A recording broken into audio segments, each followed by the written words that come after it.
Sergeants, please start your recordings. Recording Host, Cpc on the way. we are on gallery view.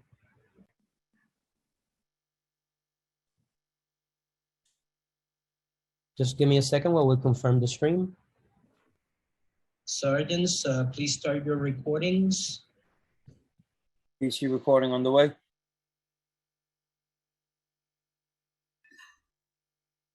Cloud is up.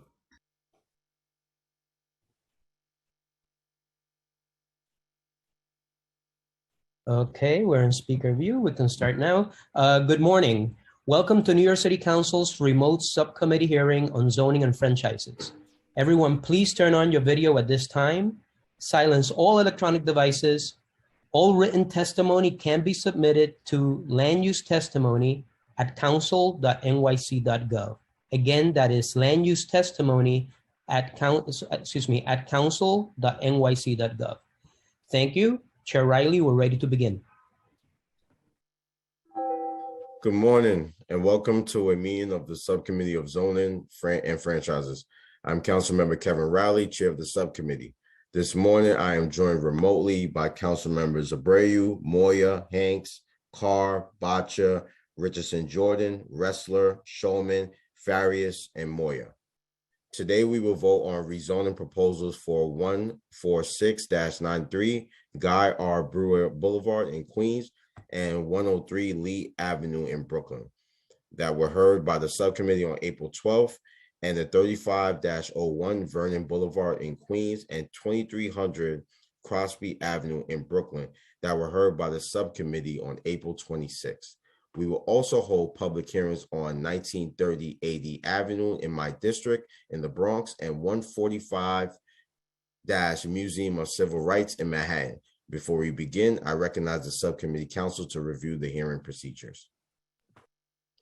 Thank you, Chair Riley, and good morning, council members, subcommittee members. Members of the public wishing to testify were asked to register for today's hearings. If you wish to testify and have not already registered, please do so now by visiting the New York City Council website at www.council.nyc.gov/land use to sign up.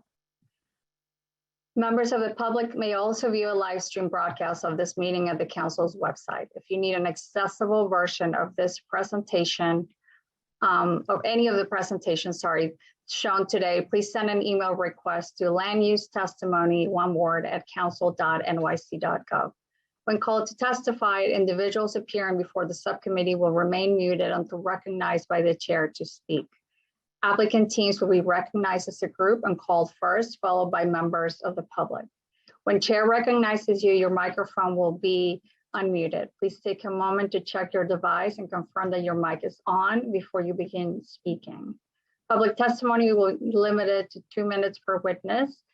But if you have additional testimony you would like the subcommittee to consider, or if you have written testimony you would like to submit instead of appearing here before the subcommittee, you may email it to landusetestimony@council.nyc.gov.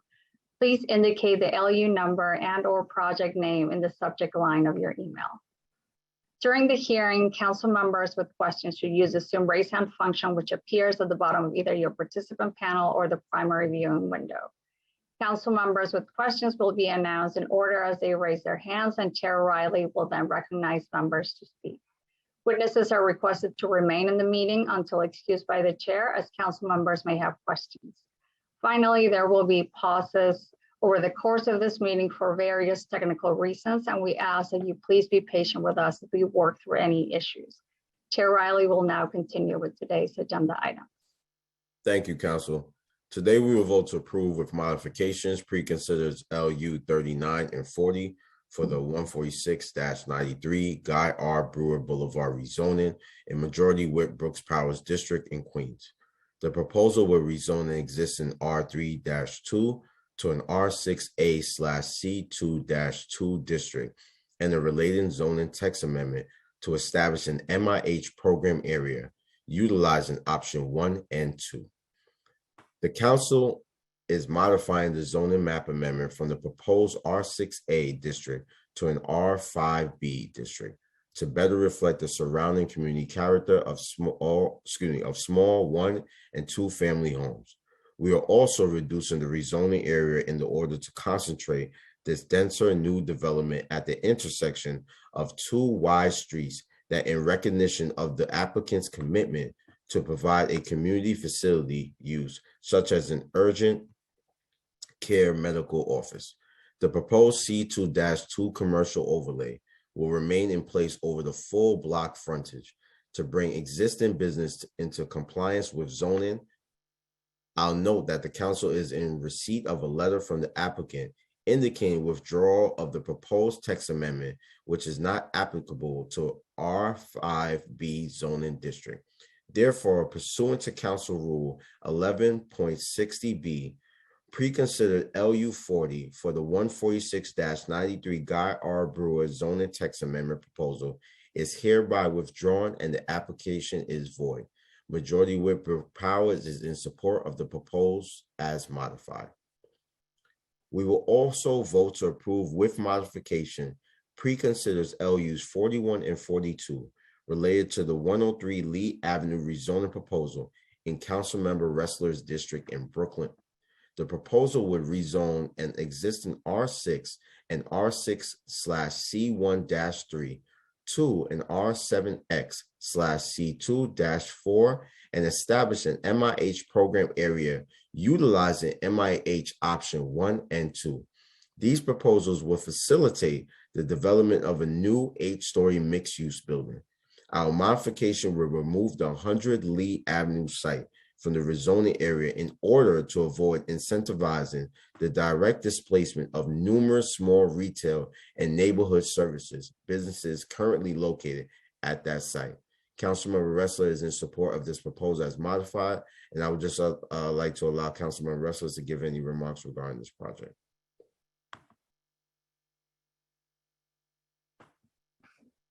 Well, it's always a good day to be with Chair Riley. Thank you very much for the opportunity to say a few words and to join my colleagues. I can't say that I'm happy about this project. It didn't land exactly where I was hoping, but in the end, I think it merits approval with modifications. And we're recommending a modified rezoning area to include 103 Lee, but not 100 Lee. 100 Lee Avenue includes, I believe, 11 small businesses that are integral to serving our community. And I would be very concerned about their displacement in new development. At 100 Lee, the developer sought an unusual zoning change for the site, but we've agreed to it thanks to the development team agreeing that they would cap the proposed building at 8 stories. And so what they could have built as of right, which I believe was 5 stories, the new 8-story development will now include affordable housing and be subject to MIH, which is a good thing. And the development team worked with us to try to effectively meet the needs of the local community in South Williamsburg. So we'll see more 3-bedroom units, more 2-bedroom units, less 1-bedroom units in the final project that's been proposed. The development team has also agreed to codify all of that in a community benefits agreement, which we will finalize in advance of the full council vote. So this was not the most enjoyable negotiation that I've ever been through, but I'm happy that we have resolved it and are moving forward and expanding housing supply in South Williamsburg where it's so desperately needed. I talk to families in South Williamsburg every day who are moving to Muncie, who are moving to KJ, who are Kiris Joel, who are moving to Lakewood, who are moving to even Borough Park. And they desperately want to stay in Williamsburg, but there isn't the housing for them. And the 50 odd units, 49 units that will be generated here, including some affordable units and more larger units, will be helpful. So I really just want to thank the applicant team for bearing with us, for working with us. I really want to thank the council land use staff, Raju and Brian, for engaging and helping. I want to thank the many community leaders who inserted themselves here to try to help us work out a final agreement. And I most of all want to thank my team, Mariana and Arvind. Arvind in particular is our land use point, did a terrific job here and were just incredibly diligent and helpful. And I am very, very fortunate to have just exceptionally talented folks working on our office, and really appreciate all the hard work that you put into this. So thank you all. And thanks for the opportunity to say a couple words, Chair Riley, and to my colleagues. I apologize for going on a little long. No, it's all right, Councilmember Ressler. I also would like to acknowledge the Majority Whip Brooks Powers and Councilmember Mealy and Councilmember Farias who joined us. Majority Whip Brooks Powers, would you like to give any remarks regarding the Guy R. Brewer zoning?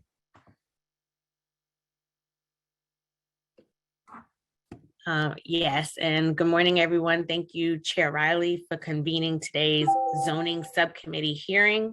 I wanted to take a brief moment today to convey my support for the item on today's agenda in my district at 146-93 Guy R. Brewer Boulevard. The proposed upzoning has been reduced from an R6A to an R5B residential use, covering solely the development lot, while keeping intact the proposed C2-2 commercial overlay on the site and the neighboring lots to the north. It is my hope that this combination will attract new economic uses and make a positive contribution to the streetscape of Springfield Gardens, while the modest increase in residential density will support the creation of a community facility use to benefit the local neighborhood. I would like to see a healthcare center in this space to address the critical gaps in coverage that my district faces, and I'm grateful for the developer's commitment to a good faith effort in pursuit of this goal. I am extremely proud and grateful for the engagement we saw on this item from all stakeholders. I'd like to thank the assorted residents of Springfield Gardens for their input and leadership on behalf of their neighbors. This process has been a lengthy one, but one that has allowed those who are generally engaged in their community boards and civics, as well as those who are not engaged, to be able to be a voice in the decision-making process. I would also like to thank the applicant, Mr. Dharminder Singh, and the extended development team led by Richard Lobel, who repeatedly came to the table to compromise and find a project that reflects the community's perspective. Thanks also to the land use team, James Catone, Brian Paul, and Jeff Campagna, as well as Alex Hunter from my staff, for all of their hard work on this item. I encourage my colleagues to vote aye. Thank you. Thank you, Majority Whip. We will also vote to approve pre-consider LUs 48 and 49 for the 35-01 Vernon Boulevard rezoning proposal relating to property in Councilmember Wan's district in Queens.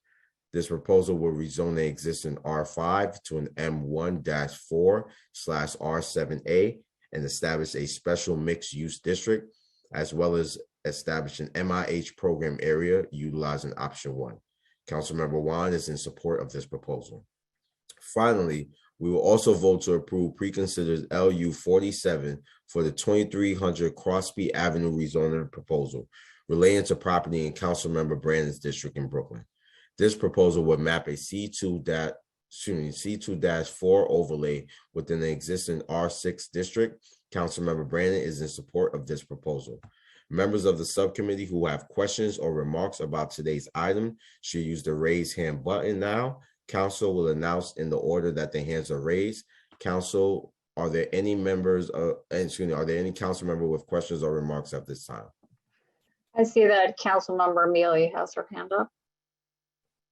Councilmember Mealy. Good morning, everyone. I know I'm not on this committee. I would like to ask Councilmember Ressler district, all those store owners, did they have an opportunity to come back in those new developments, or any of the homeowners who was living there, did they get an option to come back instead of moving outside the district?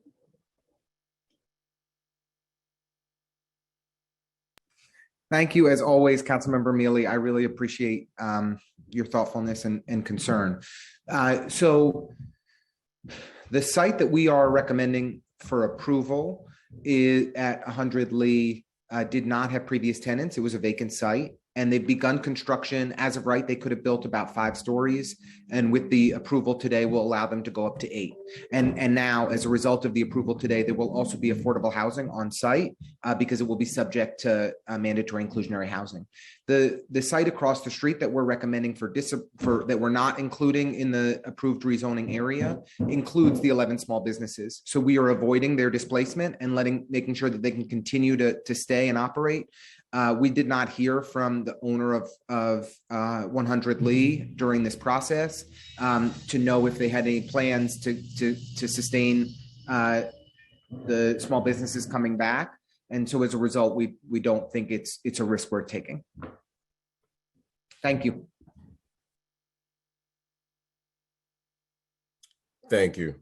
I now call for a vote to approve preconsidered LUs 47 relating to the 2300 Crosby Avenue rezoning proposal and preconsiders LU 48 and 49 relating to the 35-01 Vernon Boulevard rezoning proposal.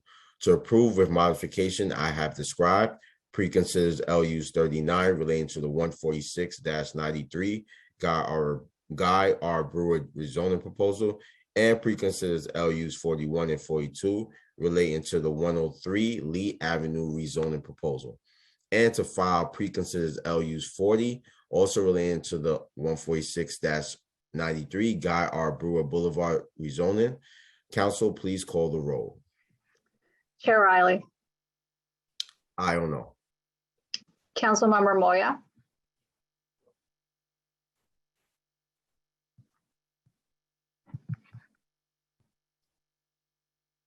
Councilmember Moya, I think you were muted.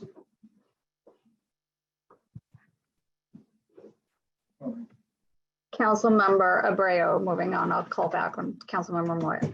Sorry about that. I vote aye. Thank you, Councilmember Moya. Councilmember Abreu, I don't know.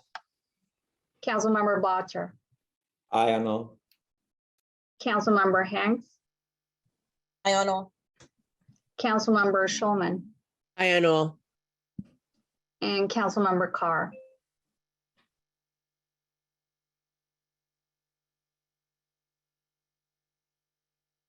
Councilmember Carr, are you there? Looks like we lost them, Chair. So the vote now stand at 6 in the affirmative, no negatives, no abstentions. And we can leave the vote open. Thank you, Council. To continue with today's meeting, I will now open the public hearing on LUs 58 and 59 relating to the 1930 AD Avenue rezoning proposal in my district in the Bronx. The application seeks a zoning map amendment to rezone an existing R4 to an R6B and a relating zoning text amendment to establish an MIH program area. For anyone wishing to testify on this item, if you have not already done so, you must register, and you may do that now by visiting the council's website at council.nyc.gov/land use. Council, can you please call the first panel for this item? Yes, the first panel for this item is Richard Lobel, Amanda Iannotti, Michael Gilbert, Ron Gilbert, S. Alessandro, Singh Dalbir, Kevin Williams, and Ida Clark Ramsey. Richard, did I catch everyone? You did. Okay. I note that Kevin Williams I didn't believe he's not present. Okay, thank you. So all that is a panel chair minus Kevin Williams. Council, can you please administer the affirmation? Sure. Applicants, can you please raise your right hand? And I will call on you individually to answer the following question. Do you affirm to tell the truth, the whole truth, and nothing but the truth in your testimony before the subcommittee and in your answer to all council member questions? Richard Lobel? I do. Amanda Iannotti? I do. Ida Clark Ramsey?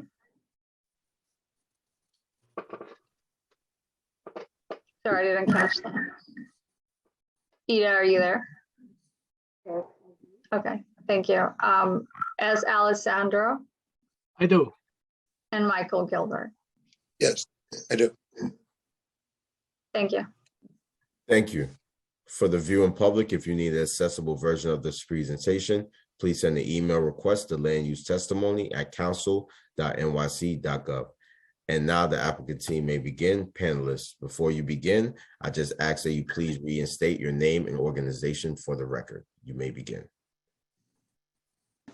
Chair Riley, once again, Richard Lobel of Sheldon Lobel PC. For the applicant team, we're pleased to be here today to present the 1930 80 Avenue rezoning, which will provide a much needed daycare facility to the local area. I'm going to proceed with a brief presentation, and then the entire applicant team is available to answer any questions. Please load the presentation.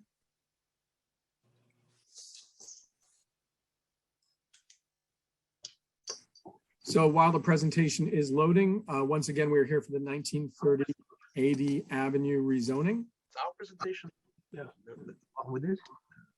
Okay. To go into a brief site history background while the presentation loads.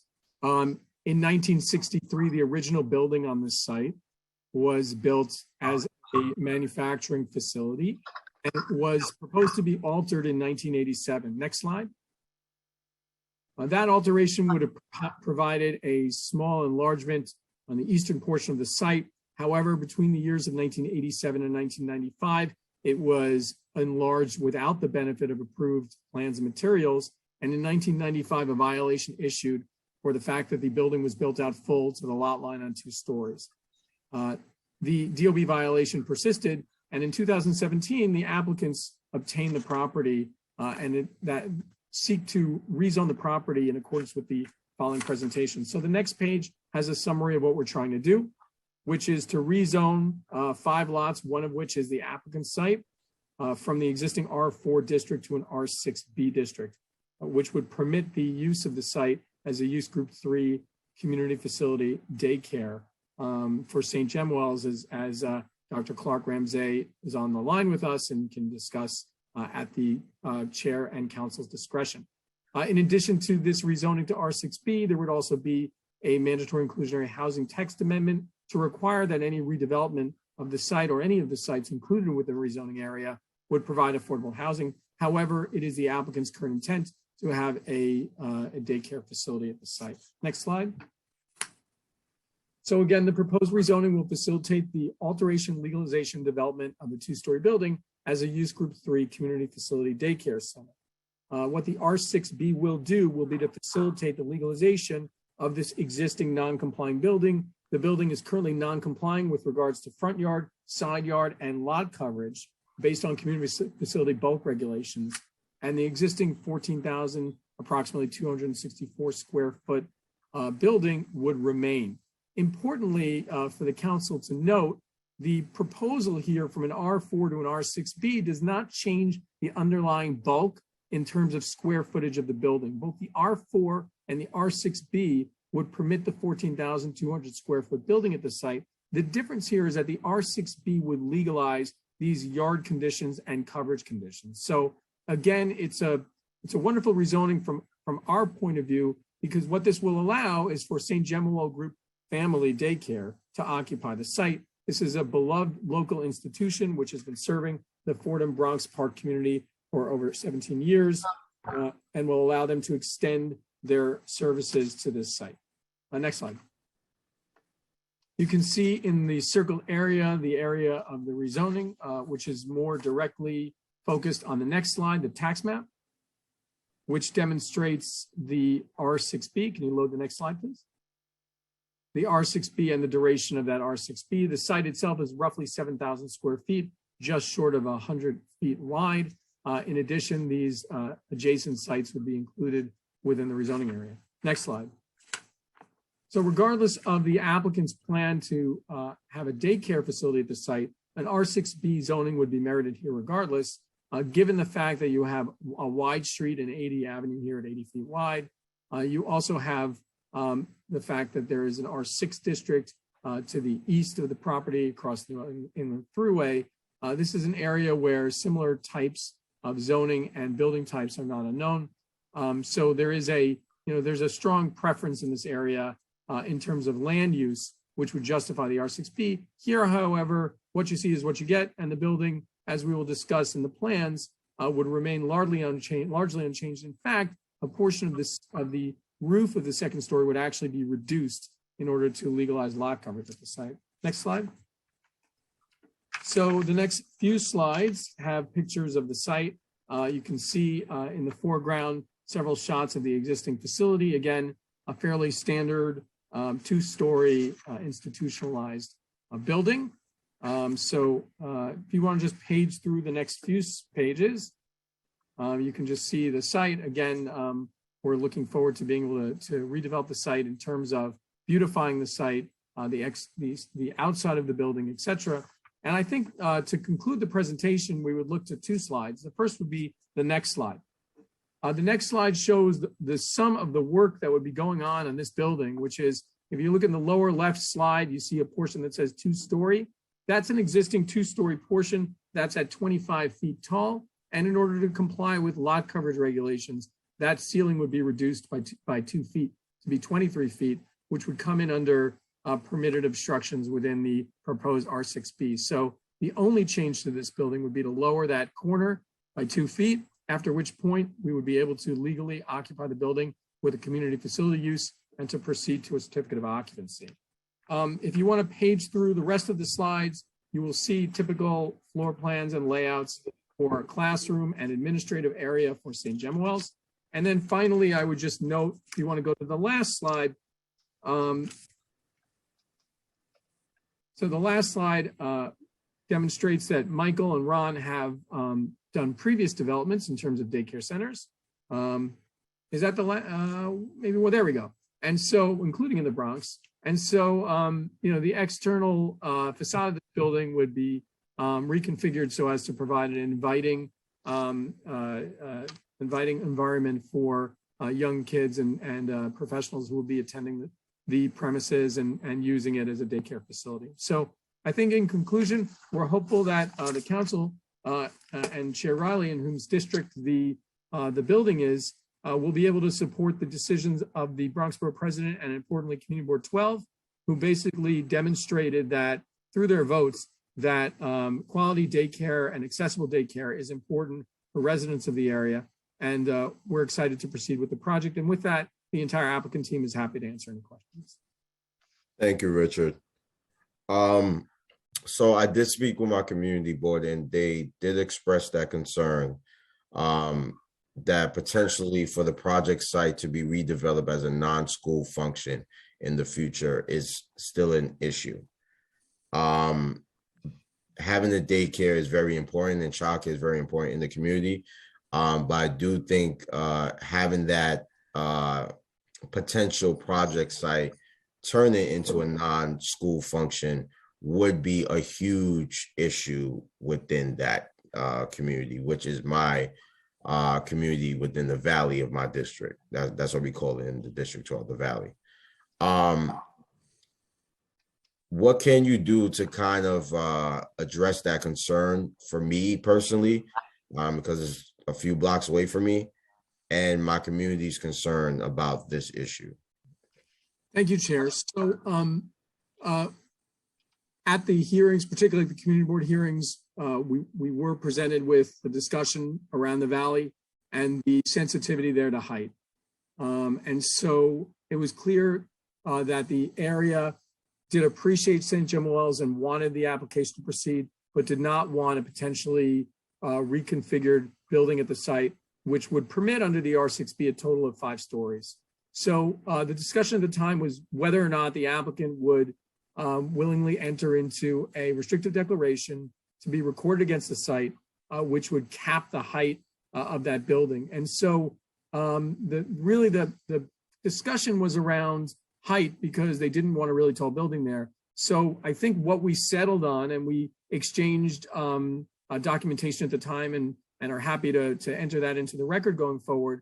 But basically, to the extent that we would be limited to 3 stories, such that we wouldn't exceed the height of any of the buildings on the block, that would be the preference of the applicant, which would enable us to stay within the height limits of the current R4, but also to the extent that, let's say in 20 or 30 years, there was no need for daycare here anymore, they would be able to redevelop with a residential building, which could go up to that 3 stories in height. So again, I think we're very appreciative of the discussion of the community board on this. And as a solution to that issue, that was proposals that was on the floor. Thank you. And is there a contract now for the daycare provider for this currently proposed project? There is. I would be happy to introduce Dr. Clark Ramsey as well as the Gilberts to who can discuss the nature of that relationship. So we have a preliminary agreement with the school to operate there. We have not drawn the formal lease at this time because we didn't have something that we could legally rent them in order to operate. But it is every intention to move forward with lease once this rezoning is done. Dr. So, Clark, Mike, I do have a question. So with the past daycares that you have, what were like the leases that you would kind of negotiate with them? As far as term, between 5 and 10 years. 5 to 10 years. Okay. Yeah, I mean, because the situations change. We've had daycare operators who were no longer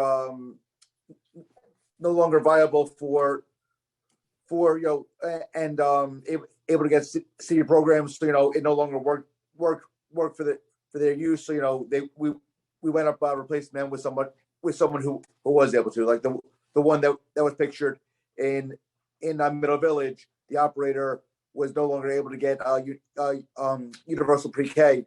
The new operator who took over is doing great there and serving the community. And the community is absolutely ecstatic, and the tenant, frankly, is happier than they could have ever been because they didn't expect to have full capacity day one. But the community was happy, and I mean that's and we've had local operators with multiple locations, and we have one site right now with the city actually as a tenant operating as UPK over on Webster Avenue in the Bronx. Okay. Can you please expand on the land use rationale for including the 3 non-development lots in this rezoning from the R4 to R6B? Richard, could you explain that? Yeah, can you just expand on that, Richard, for me?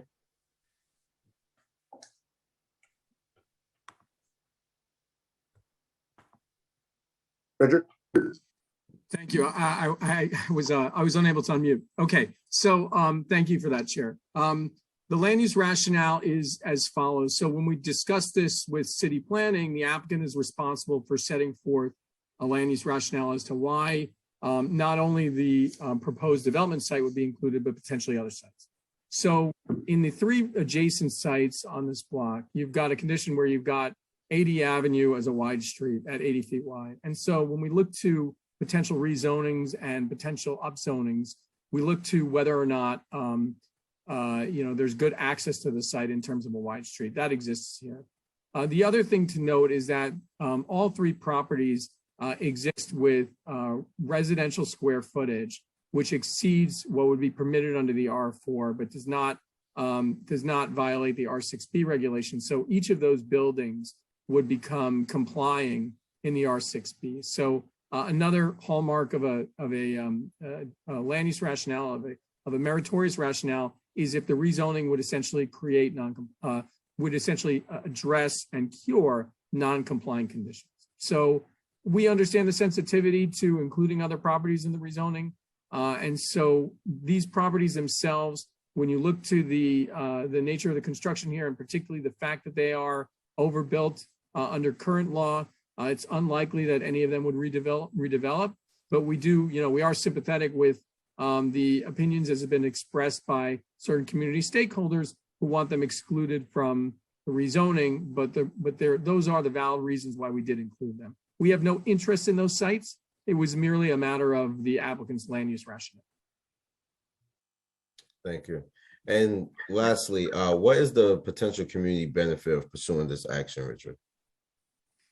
It's a good question. And first of all, having been before CB12 many times and having engaged in multiple conversations around this application, I'd say that there was a really sincere conversation around this. And I know Dr. Clark Ramsey is on the call with us.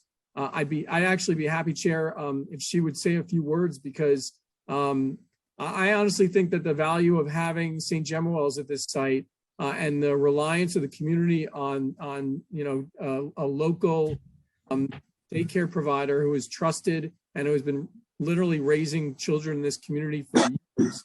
I really think that that's one of the most important community benefits that was expressed at the hearings. And I'd also say that the opportunity to take this existing building, which has basically been illegal since 1987, and to bring it into compliance would be a good thing. But may Dr. Clark Ramsey speak for a moment?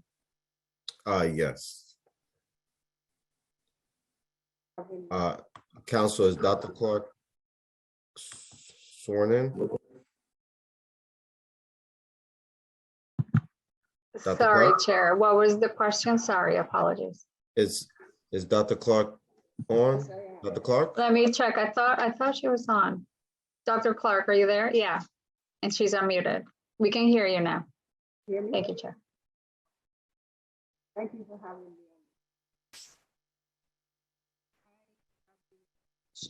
Dr. Clark, we can't hear you. We heard you for a second and then the audio was very faint. Do you want to try again?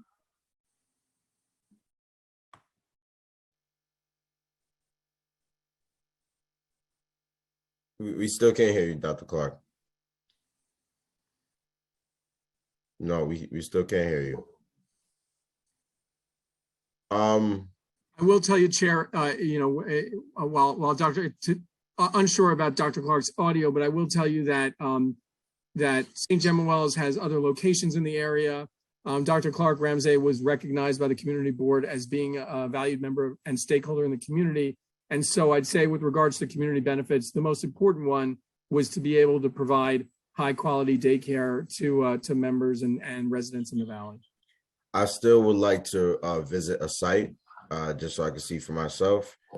So if we could set that up, I would truly appreciate that. I have no more questions. I now invite my colleagues to ask any questions. If you have any questions for this applicant panel, please use the raise hand function, and the council will call on you. Council, are there any council member with questions? No council members with questions at this time, Chair. There being no further questions, the applicant panel is excused. Council, are there any members of the public who wish to testify on 1930 80 Avenue proposal? Give me just 1 second, Chair, to confirm, but I believe there are no witnesses here. No problem. No members of the public, I'm confirming. You can go ahead and close the hearing.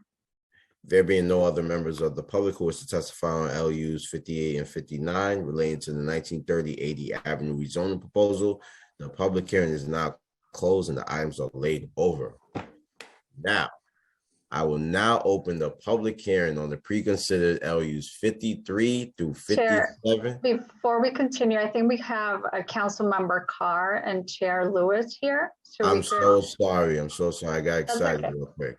All right. We can take their votes if they're ready. Yes, sorry. I'd like to acknowledge Councilmember Carr and Chair Lewis and Chair Salamanca, who just joined us. Continuing the vote for the land use items or subcommittee land use items, as the chair called them earlier. Chair Lewis? Yes. Thank you. And Councilmember Carr? Aye. The final vote is 8 in the affirmative, no negatives, no abstentions. The items are approved and will be referred to the full land use committee. Thank you, Council. I will now open the public hearing on pre-considered LUs 53 through 57 relating to the 145 Museum of Civil Rights rezoning proposal in Councilmember Richardson Jordan's district in Manhattan. In Harlem, excuse me. This application seeks a zoning map amendment to rezone existing R7-2/C1-4 and C8-3 districts to a C4-6 District and related zoning text amendment to establish an MIH program area and 3 zoning special permits to modify regulations for height and setback, use and signage and residential parking to facilitate a new mixed-use development. For anyone wishing to testify on this item, if you have not already done so, you must register online, and you may do that now by visiting council's website at council.nyc.gov/land use. Once again, that's council.nyc.gov/land use. And I would now like to allow Councilmember Richardson Jordan to give any remarks regarding this project. Councilmember Richardson Jordan, the floor is yours. Yes, hi. Thank you for allowing me this time to speak about this terrible project that is going to be a displacement to my community. I've been very vocal against this project, but I have not been alone. The community has been standing against this project all along the way. It was voted down no with no conditions at the local community board, and you will get to hear some public testimony today from community members. I really urge my colleagues to please stay and listen to the community. This is our role as government, to serve the people and not special interests and not corporate greed. There are a few elements to this project that I particularly want to highlight, and to those who may not know in terms of our community as well. Our district has a higher portion of renters than the city average, and half of them are rent burdened. 67% of renters in the district pay less than $1,500 in rent, and the median rent is $1,125. 1/3 of the households in the district make less than $25,000 a year. And I want to be clear, there are only 27 units, previously none, but an 11th hour proposal where they threw in some breadcrumbs, there is now 27 units for 1/3 of the people in our district. This is absolutely a slap in the face in a project that has 915 units. Half the households in the district make less than $49,000. There are only 91 units, again, out of 915 that would accommodate this level of Harlemites.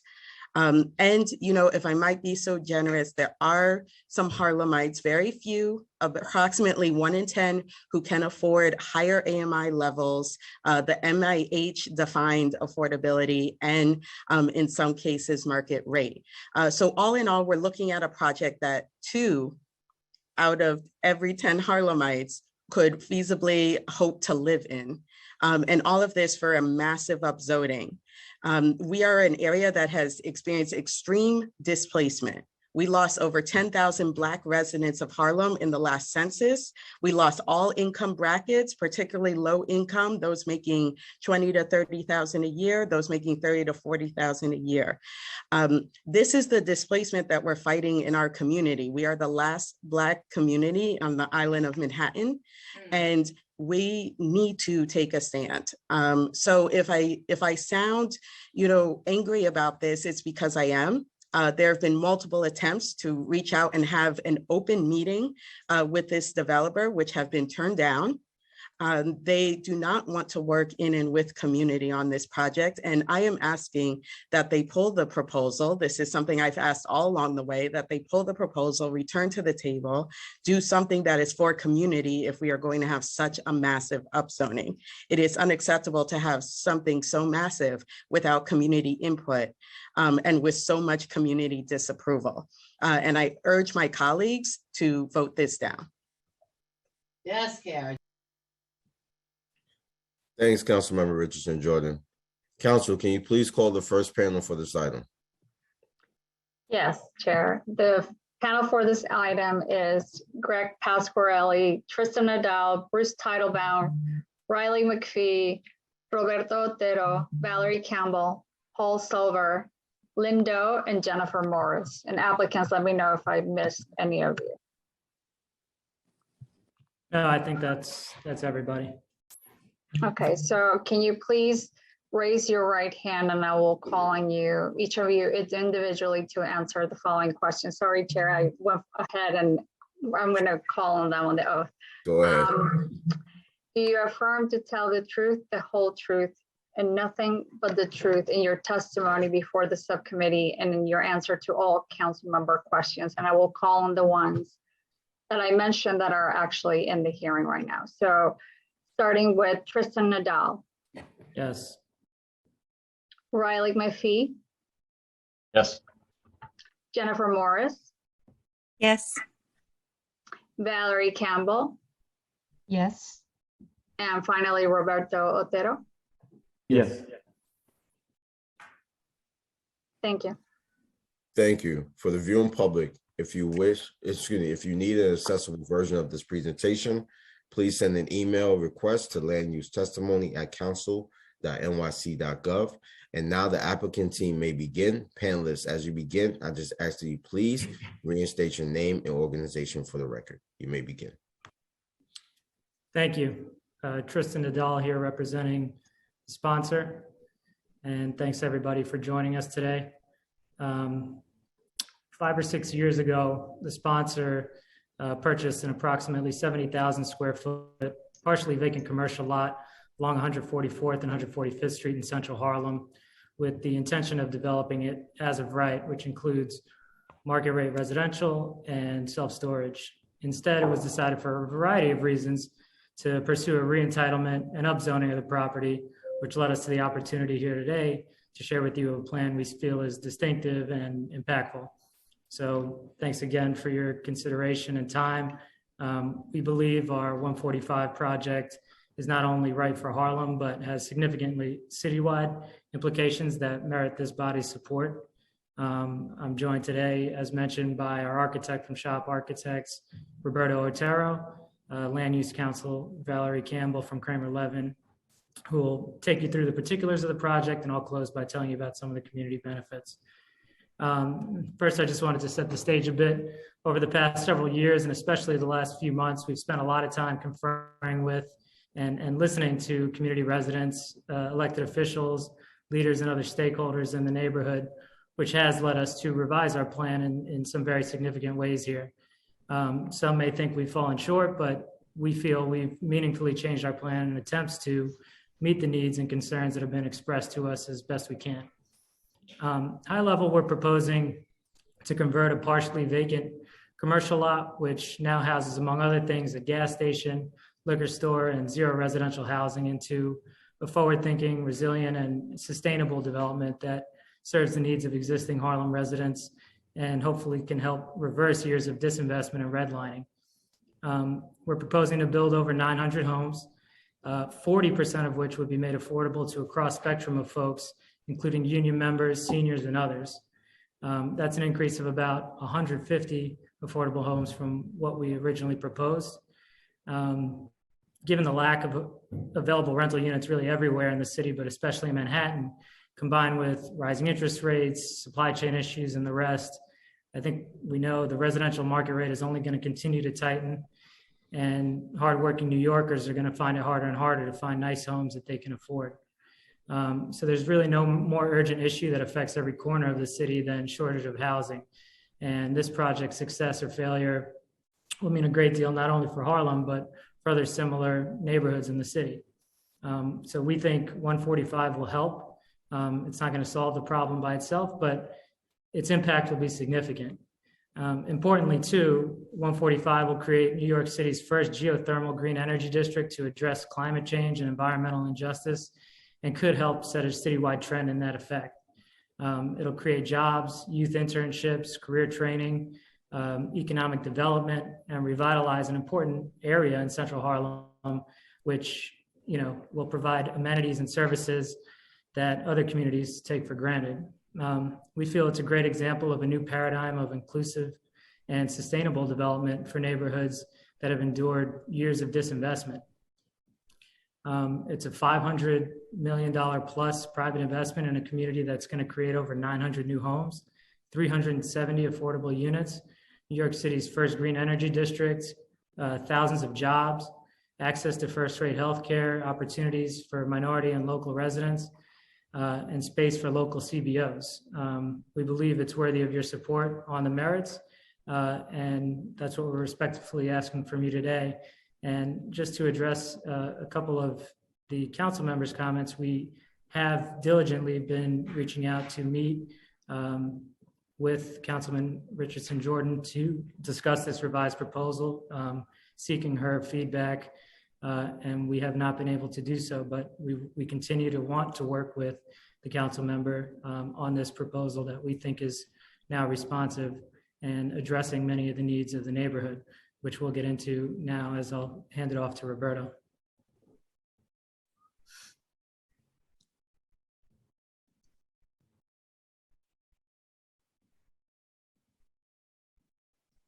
Thank you, Tristan. If we can go to the next slide, we can start walking you through the project as it has advanced. Next one, please. As you can see, the location of the project is in the intersection of two wide streets, 145th Street and Lenox Avenue, Malcolm Boulevard. In the next one, we can see these existing conditions, as has been noted. Currently, it's at 100% commercial and community facility use with no residential housing on site. It has low density, one-story buildings overall with community facility, National Action Network headquarters, and the Timbuktu Islamic Center located on site, as well as some retail, variety of restaurants, 99-cent stores, laundromat, gas station, vacant gas stations, and 2 vacant lots. Next one, please. In terms of the proposed design, in the next slide, please, we will see the Cpc Approved Design, which had, as noted here, the 865,000 square foot development with the housing as noted here, the commercial use of office, as well as the community facility use of 40,000 of the museum, a tower top event space, the new headquarters for the National Action Network, as well as ground floor retail of about 42,000 square feet, and below grade parking. Going on to the next one, we'll show you here modified development. As we advanced through the public process and in response to community feedback, the development was modified and is reflected in this image. It was mutually agreed with the museum that accommodating additional affordable housing was more important for the community, and the museum decided to find an alternate location. In response to that, additional housing has been integrated into the project, as noted here, rising to almost 370 affordable units as broken up here, and we'll get into further detail in the next slides. The design retains its key elements, which is, of course, a podium, the graphs along 145th and Lenox, and the 2 towers that work within the scale and morphology of the context with the similar multifamily residential towers in the area, and the facade remains an elegant and efficient high-performance enclosure system that meets the higher sustainability and comfort needs of the future. In this diagram, you'll see how the program is distributed, as noted with commercial areas in blue, the event space at the top of the 145th tower, the retail at grade in red, the community office services as noted here in purple, and the 2 different types of residential noted in both orange and yellow that are the majority of the area of the project. Next slide, please. We will go into the summary of the changes. As noted previously, there is no Museum of Civil Rights in the project anymore. The National Action Network continues and remains. Additional housing, as noted here, has been included, and community facility offices, etc. Area changes as noted here, and we can go into further detail. Next slide, please. We can see a clear summary of the residential comparison, the increase in the number of units, and more importantly, the substantial increase in the affordable units in the different categories as noted here. MIH, moderate income, very and extremely low income, and family units have also increased. Next. And of course, the increased affordability units is an important addition, both the low income housing and the moderate income housing as noted here in detail, and how it has been integrated into the design seamlessly. Next. The event space at the top of the 145th tower remains, which will provide access for community programming and event space with amazing views that leverages the unique location of the site. Next, I think I will hand it over to Valerie now to go through the proposed zoning actions. Thank you for. Sure. Thank you very much. My name is Valerie Campbell. I'm a partner at Kramer Levin, and we're land use counsel to the owner. Next slide. So the project requires a number of land use actions, including a rezoning from the existing C83 and R72 C14 zoning districts to a uniform C46 zoning district. Text amendments to map the project in a mandatory inclusionary housing area and to modify a provision of section 74744B, which will allow the Beacon Special Event Space in Tower 1 to be located above the residential units. It also requires several special permits and a certification, which I will describe in more detail. The proposed special permits are available because the development qualifies as a large-scale general development, and as such, zoning modifications are available to provide some design flexibility and create a better site plan than would be possible as of right. Next slide. The rezoning of the site will make the zoning more consistent with the predominant mixed-use context of the surrounding neighborhoods. The slide shows the existing zoning on the left and the proposed zoning on the right. The existing C83 zoning is an outmoded zoning designation designed for automotive and heavy commercial uses. It is now most often used to develop self-storage facilities that do not contribute to the streetscape or provide meaningful employment. The existing zoning also does not require the provision of affordable housing or in fact allow for any housing at all. The rezoning will increase the overall permitted density of the project area from 6.5 FAR to 12 FAR. The higher density is appropriate on this large site, which is located at the intersection of two major wide streets and well served by public transit. The rezoning makes the affordable housing possible because it permits the development of a critical mass of new market rate development required to cross-subsidize the affordable units. This site does have to be rezoned to be redeveloped with any affordable housing. And the proposed rezoning provides a higher yield of the affordable units than a lower density rezoning would, and allows for a mix of uses, including the not-for-profit office space and the health facility. Next slide. This slide shows the overall massing and the distribution of uses that results from the rezoning and the special permits. Each building has a podium with a tower above, except for building 2, which is a lower scale building. Tower 1 has the Beacon Special Event Space at the top, which will be a uniquely attractive venue because of the extraordinary views it will provide. We are also asking for 2 zoning text amendments. The first is the MIH designation that will produce over 200 units of affordable housing through the MIH program. And as Roberto noted, there's an additional 160 units of affordable housing proposed.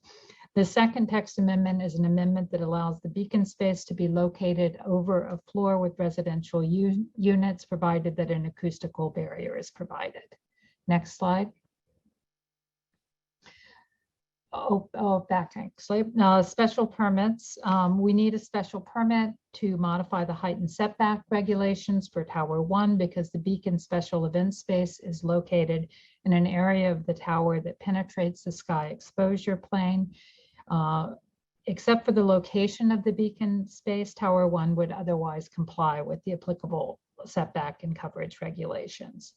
The special event space also needs a special permit so it can be located over a floor containing dwelling units and for its ground floor lobby to be located within 50 feet of the street wall. The height and setback and location of use waivers make the Beacon Special Event Space possible.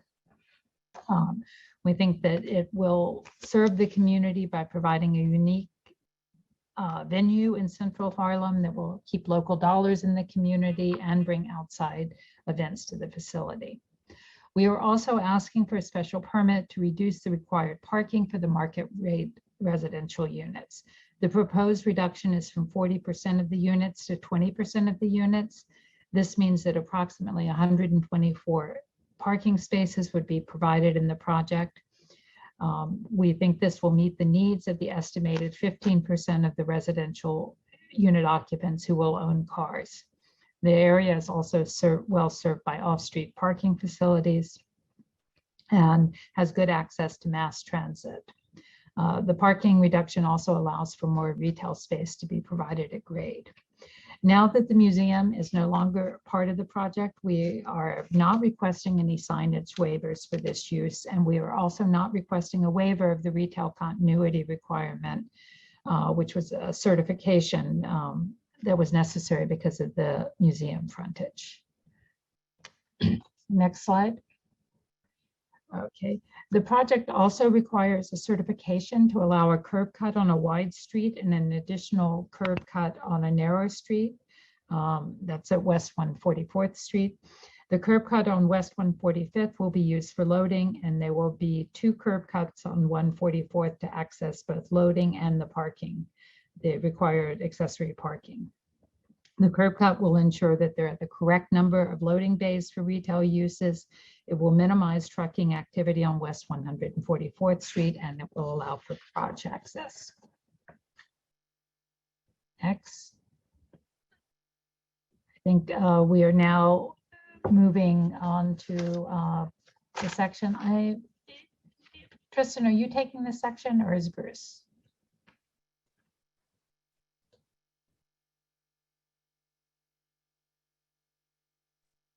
Okay, I think I'm unmuted now. All right. Okay.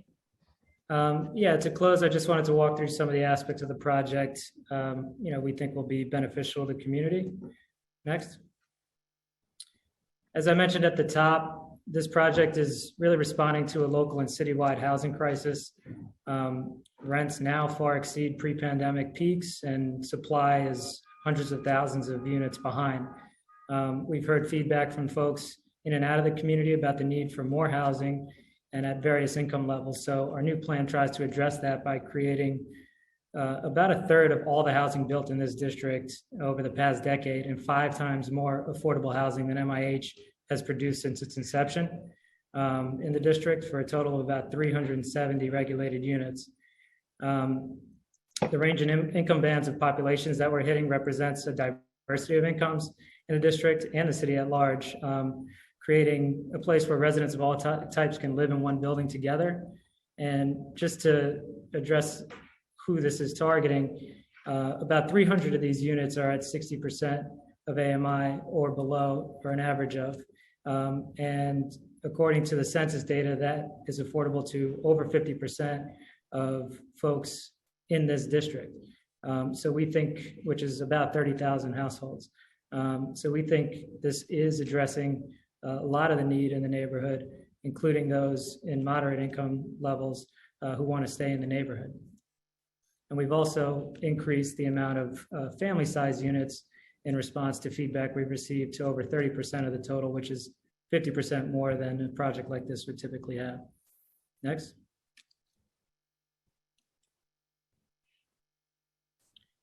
Environmental sustainability is really a major focus of its development.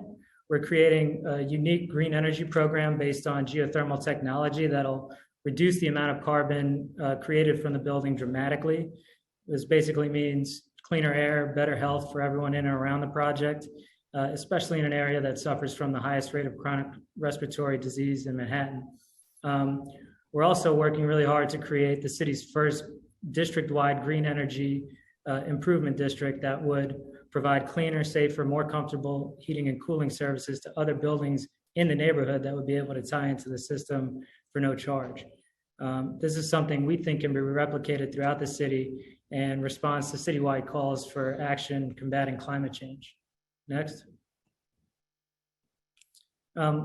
This development is projected to create over 1,150 jobs, including 550 permanent jobs in things like construction, retail, office, building services, engineering, and more. We're working with a lot of local partners like Positive Workforce, 100 Black Men, Pathways to Apprenticeship, and have made agreements with union groups like Local 79, 32EJ to make sure these jobs are focused on hiring local residents of Community Board 10, and that those jobs will come with years of professional training to ensure that they really lead to full-time careers. Next. We've also created several programs, including an internship program that places local students, young workers in positions of various professionals that are on the project. We have a NYCC funded Green Jobs Opportunity Workshop Series to educate local residents about what is the fastest growing sector in the New York State economy, green jobs, and one that's really woefully underrepresented by both minority and women. We also have a mentorship program with Mission Society, a local nonprofit that we've been running since March, that brings professionals of all kinds into Zooms, classrooms with high school students for weekly seminars, exposing them to different high achieving professions and career paths. Next. We've also created a community retail empowerment initiative, which is really a program that allocates a percentage of the retail space exclusively for local and MWBE businesses and provides them discounted rent for local entrepreneurs and limits the size and square footage of spaces to limit big box. Next. And we really want to make 145 a hub of activity in the neighborhood that's usable to a wide swath of people. So we've created a CBO and nonprofit opportunity hub that'll offer space to local community groups at reduced rents. Thus far, we reached agreements with the National Action Network, Pathways to Apprenticeship, Palante, which is a local tenant advocacy group, and we're in advanced discussions with others, including a nonprofit healthcare provider for ambulatory care and culinary arts and training center.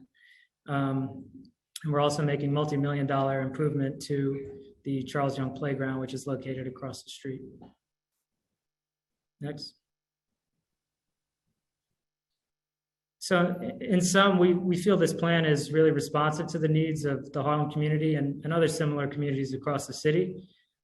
This would really be an unprecedented private investment in this area of Harlem, and it's historically been neglected by both public and private institutions alike. We think this development model can create a paradigm for future rezoning projects in similar districts and create sustainable, affordable housing, community spaces, jobs, and economic opportunities for local residents.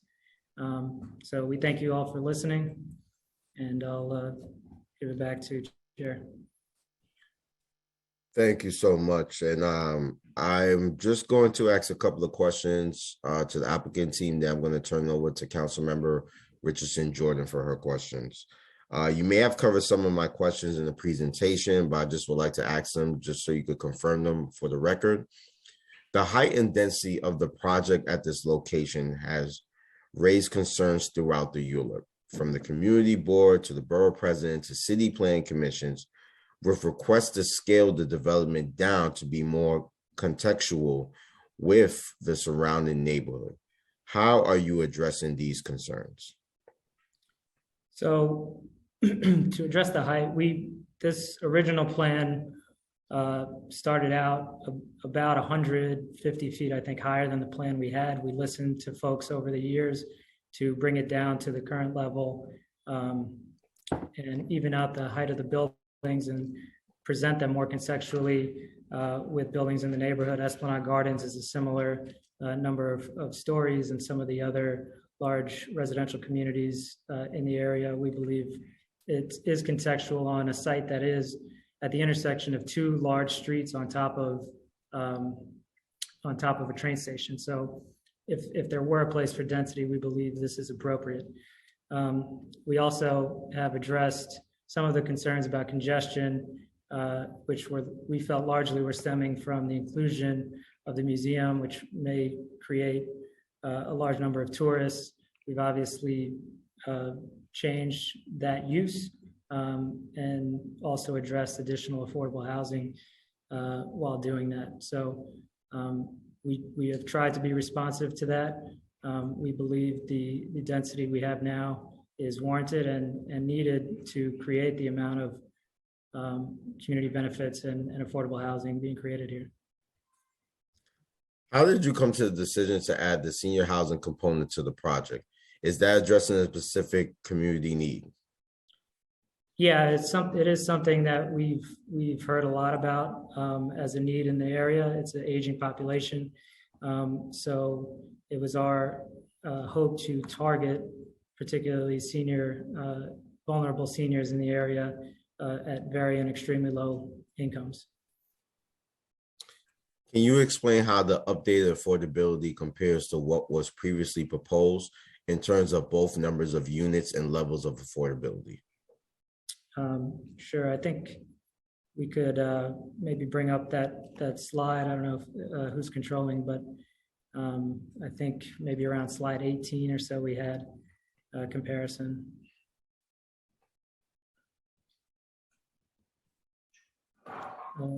Keep going.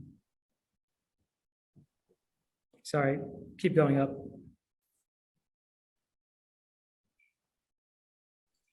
A little bit, yeah, right there. Yeah, so overall affordability increased from 25 to 40%. The average at 60% AMI is about the same, decreased slightly just because the number of non-senior units decreased slightly. We added 90 very and extremely low income units that we expect to be targeted towards seniors. That'll be at less than 50% AMI down to 30% AMI for formerly homeless. And then 70 moderate income, which we've really done in Congress with the various union partners we're working with, who strongly requested these moderate income units for their constituents who, you know, a lot of developments really target only market rate and very low income. And a lot of their constituents are kind of in the middle. And so that's why we worked with them at their behest to add this additional slot of moderate income units, which you can see here is 70 units in the proposal. Can you describe the smaller scale as of right alternative development scenario identified in the EIS in terms of bulk and uses? And is this a legitimate alternative to what is being proposed or just a hypothetical? Valerie, do you want to address that one? Well, the as of right did not include any housing because it can't. It did include permitted community facility and retail uses, and we tried to have it be conservative for the purposes of the environmental analysis. Yeah. Thank you. There are concerns from the community about a number of transportation issues, including subways and bus capacity, traffic, and street safety that will be impacted by bringing almost 1,000 new units to this neighborhood. We understand that the environmental review process deemed that these impacts to the below the CEQR threshold, but we also know that the project of this scale undoubtedly brings thousands of new residents and thousands of new trips on transit and by car and foot that inevitably strain or finite system, especially when we look at impacts at the scales of the broader community that includes other large developments being built at the same time, like the Bronx Point just across the river. What are some ways you plan to address these transportation concerns? So, as you noted, no exceedances were found through the EIS process, either at the station or long haul, as far as the subway goes, and same for pedestrian. You know, we are cognizant of those concerns. We did reach out to MTA. They recently did a renovation of that station, and the actual rates of use are well within line of the rest of the city and actually below. So we think there is capacity for additional density here. We also expect to be talking with DOT about potential improvements to the bus system. And we had previously offered discussions with other local housing communities about a private bus system that might help local transit within the neighborhood.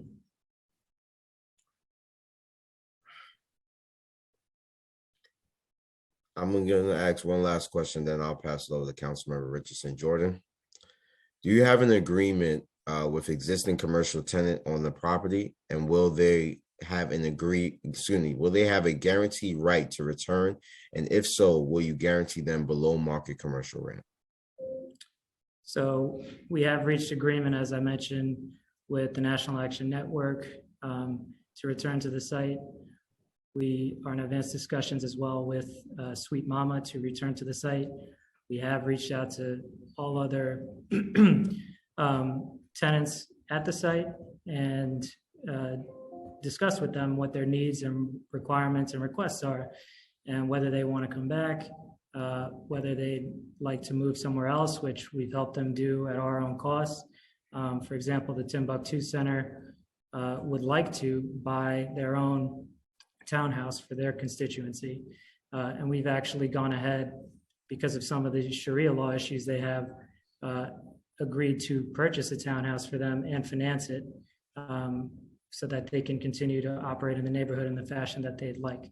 So to answer your question, we have been proactive, talking to all the existing tenants and working with them on what best fits their plans for the future. Thank you. I would like to pass it over, yield my time to Councilman Richardson Jordan to ask her questions. Councilman Richardson Jordan, the floor is yours. Starting time. So I would like to start by just clarifying a couple things, because especially for those who are under oath, we should be telling the truth. There was an as of right proposal that did involve making housing. It was 44 units of market rate housing. I also want to say that Palante was mentioned. Palante is not in favor of the project. They were simply asked that if they were given space, would they take it? And there is no community org that would not take space if it was given. I also would like to clarify that even with the revised proposal and these new 11th hour breadcrumbs, that we're moving from a scenario where 1 in 10 Harlemites could afford to live there to 2 in 10 of being able to afford to live there. So we still have 8 out of 10 Harlemites that cannot live here. So those are a few things I just do want to clarify, because again, we should be telling the truth. Question, and please tell the truth, when was this new plan finalized and when was it released? And as we were only notified just yesterday, and not by you, when was my office and I contacted? I think you know, and we have much email correspondence between us. And yes, but when was this new plan finalized and released? The new plan was released publicly this morning, but we had been working on it and reached out to your office, I think, many times, either through us or intermediaries or union partners of ours, to try to set up a meeting to let you know about the plan as much as we could, and hopefully solicit your feedback for it. And where, we weren't able to get a meeting. Yeah, well, no, again, let's tell the truth. What I said is that you are unable to get a private meeting. I am not privately meeting with developers, and that we could have a meeting, but there were members of my housing task force that needed to be invited to the meeting, and you denied that. So let's be clear about, let's tell the truth again. There was not a refusal on the meeting. There was a refusal on a private meeting with just me alone. Correct. But that being said, can you comment on, since there wasn't any public input because you wouldn't meet in community with me, can you comment on where and how you have gotten community input other than where it's legally required? Over the last 5 years that we've been working on this project, we've met with every elected official, with many local stakeholders over 5 years and more, the community board many times, even recently. The community board voted down the proposal unanimously with no conditions. Understood. But we have re-engaged. Sir, what would be the harm in pulling the proposal, as I have asked, as numerous community board members have asked, as the public has asked, what would be the harm in pulling this proposal and returning to the drawing board? We've already seen so many iterations of this. The new plan is out literally this morning, your own words. What would be the harm in pulling this and returning to the drawing board instead of trying to ram this through? We don't think we're trying to ram this. Tristan, if I may interject, I'm sorry, council member. Anyone on your team can interject and answer questions for the council member. They don't have to use the raise hand function. So Valerie, you could interject whenever you feel the need to answer the council member's question. I did want. Jordan, please continue. Sure, I did want to accept the correction because when I talking about the as of right, I was talking about the as of right on the C8-3. There is a small portion of the site that is in the R7-2, and we think that 40 units of housing could be developed as of right on that site. There would be no requirement that any of those units be affordable, and I would like to correct that. Thank you. Now let him go back and answer that. Thank you. Yes, to address your question, council member, like I said, this project has been in the works a long time. We have gotten a lot of community feedback over the years. I understand you're recently in the council, and that's why we reached out to you even before your certification in your position. Yes, but would not meet with me unless it was private. And so we've continued to try to be reactive to the responses that we've gotten, which is why we've come back with a revised proposal that we think is responsive to the concerns that we've heard. And frankly, yes, but where is the community input on the revised proposal? That is my question. Again, where has the community given input? On conversations in many public hearings that you were a part of. Okay. So I don't mean reacting to the outcry and doing your own thing and giving 11th hour breadcrumbs. I mean actually involving the community in the process. I don't feel that 370 affordable units in your district is breadcrumbs, but. Okay, again, let's stop, because we're lying. We are lying again. I'm sorry. We have to stop doing this. We have to. And it's not just this individual project. We as a city, like my fellow council members, we have to stop doing this, okay? Mandatory inclusionary housing is not affordable. We cannot use a metric that does not apply to the local community to determine affordability. It's not real, it's fake. It doesn't apply to the humans who actually live here in our district, in our community. And it's furthering displacement when we claim things are affordable and they are not. Can I ask, are you applying for a 421A tax abatement on this project? I'll address your first point. As I mentioned, 300 of those units are affordable to 60% AMI average or below.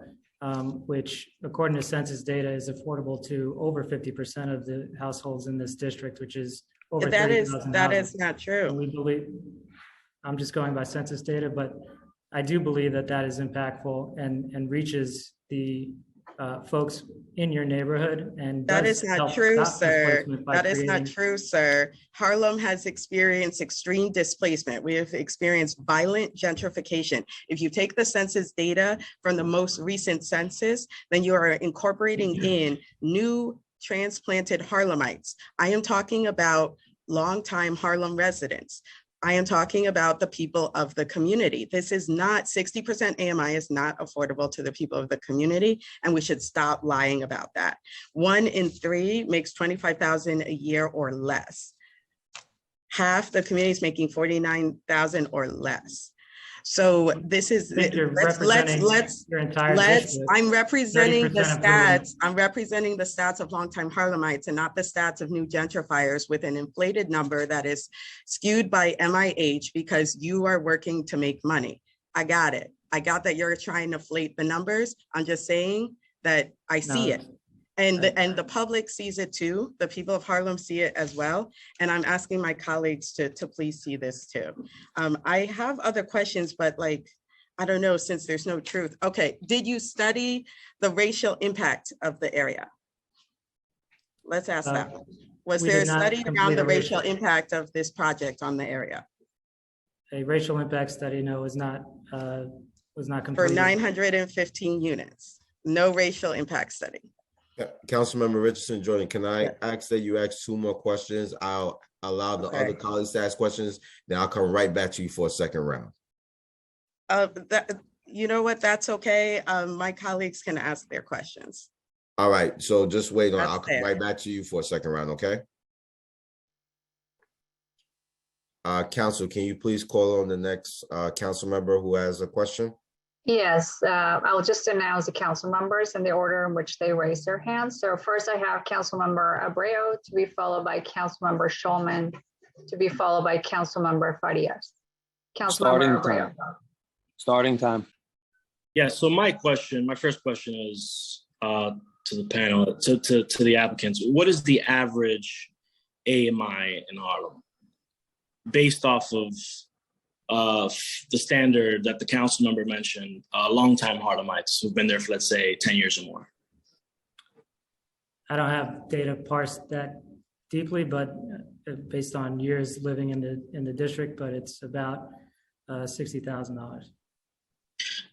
Taking the council, so the council member, states that the average AMI is much less than 60%, is somewhere at least near 40 to 50, 50 being the highest. Again, I'm just going by city DCP data. Is it fair to say that 90% of the units therefore are at 60% AMI or above? Say that again? If we're assuming that the AMI in Harlem is somewhere between 40 to 50 AMI, is it fair to say that 90% of the units are at 60% AMI or above? I don't know where that number is coming from, but no, that's not correct. At least 20+% of the units would be at 40% of AMI or below. I'm not sure that that's true, based off the breakdown I received from one of your representatives. So we should actually correct that for the record as well.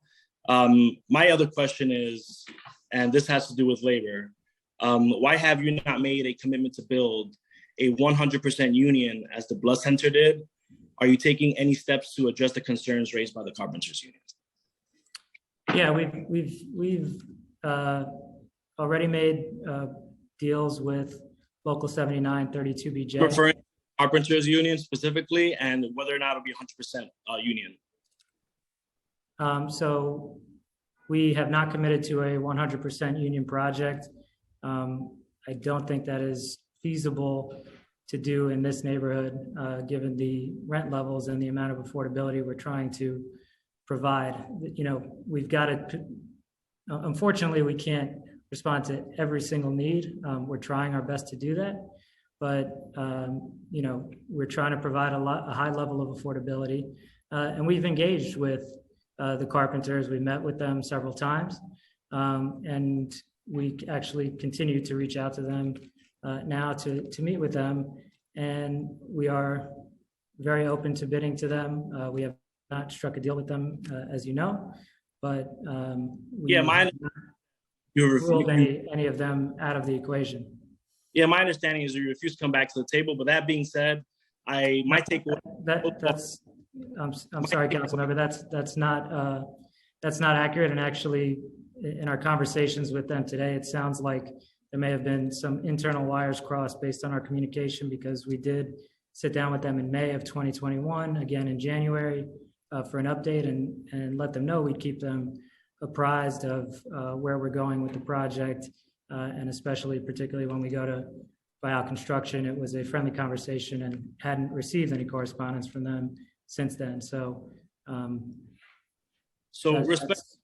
respectfully, my takeaway points are that you're not committed to 100% union labor, and that at least 85%, if not more, percent of the units are 60% AMI or above, which doesn't capture the 40 to 50% AMI levels of folks in Harlem who's really who these apartments will be out of reach for.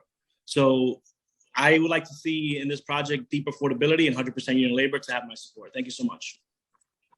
And again, just from census data, 50% of the 300 units would be affordable to 50% of the over 50% of the constituents in the district.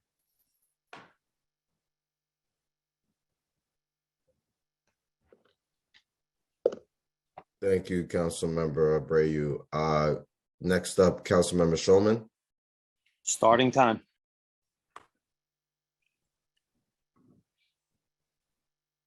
Councilmember, you still muted?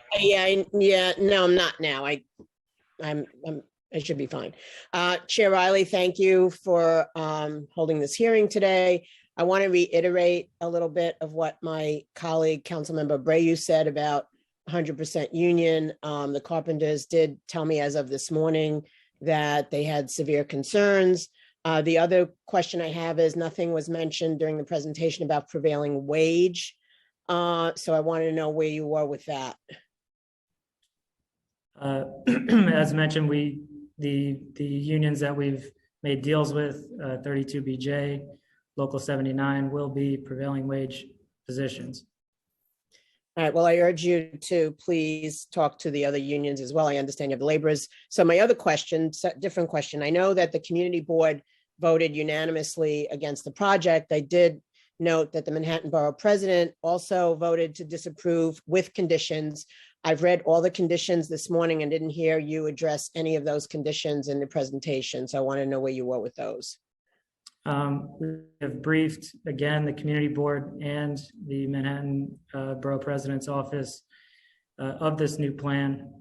And they think we've made significant strides for improvement towards reaching a lot of their goals that they had addressed in, their hearings and their opinions. All right. Well, I'd like to hear more specifics about that instead of just saying you've met a lot of them. And the other, just as a general comment, is that you're asking, this is a huge project that's going to change the character of this area. And you're asking the council to give you a lot, and it doesn't sound like you're giving a lot in return. So I just wanted to mention that. I know you have, the number of units. I think, like the borough president said, at least 50% of the units should be affordable housing, and I didn't hear that. And all kinds of stuff about space and free public space for certain parts of the year and all of that. There's a specific laundry list of things that the borough president put out. And I want to hear more specifics about those. It doesn't have to be now, but at some point in time. Sure. Thank you. We do think we've made strides towards addressing that. We can continue to have the affordability conversation. And again, we think we've addressed making this a place that would be inclusive for a lot of users through the kinds of spaces that we're providing to local CBOs and other kinds of users. All right. Thank you. That's all, Chair Riley, that I have. Thank you, Councilmember Shulman. Councilmember Farias, and then we're going to go back to Councilmember Richardson Jordan. Starting time. Good morning, everyone. So I'm just going to try to run through questions as I've listed them since we're with limited time. In terms of climate change, and I heard that was mentioned during the presentation, what are some of the pathways you're looking into for this project to create good green climate jobs? I know you mentioned pathways to apprenticeship and some other partnerships that you have going on. Yeah, for climate jobs, we're working with a group called Ready Districts, who does geothermal energy and other types of sustainable energy projects all throughout the country. We have spoken with other groups like WEAC, Green Energy Force, and others about supplementing the programs we're already doing. As I mentioned, we have a funded program with NYCC, and we do think that this project will create several hundred green jobs in different areas like solar voltaic installers, clean energy fields, plumbers, pipe fitters, etc. So I'm hearing plumbers and pipe fitters, which is great, but are any of these apprenticeship models that you'll be implementing? Yes, they will be part of an apprenticeship program that we're running with some of the partners I mentioned. Is it a registered Department of Labor, New York State Department of Labor apprenticeship or an apprenticeship model? Big difference. Apprenticeship model at this point, but. Okay. And I'm hearing that where we only have deals with laborers and 32BJ, being that you will be creating green jobs, don't you think this is a good opportunity to work with additional labor unions to create that pipeline and that pathway for local hire? We are in conversations with other labor unions at this point. I haven't spoken about them because we haven't reached deals yet, but yes, we are continuing to speak with the labor unions, including the carpenters. Yeah, I'm always in favor of a good apprenticeship model, but a unionized registered apprenticeship is actually what creates middle class jobs, and where folks and families can actually stay in the neighborhoods that you're trying to, quote unquote, keep them in. So, I urge you folks to move away from a model and really look at how to get registered apprenticeships within this project.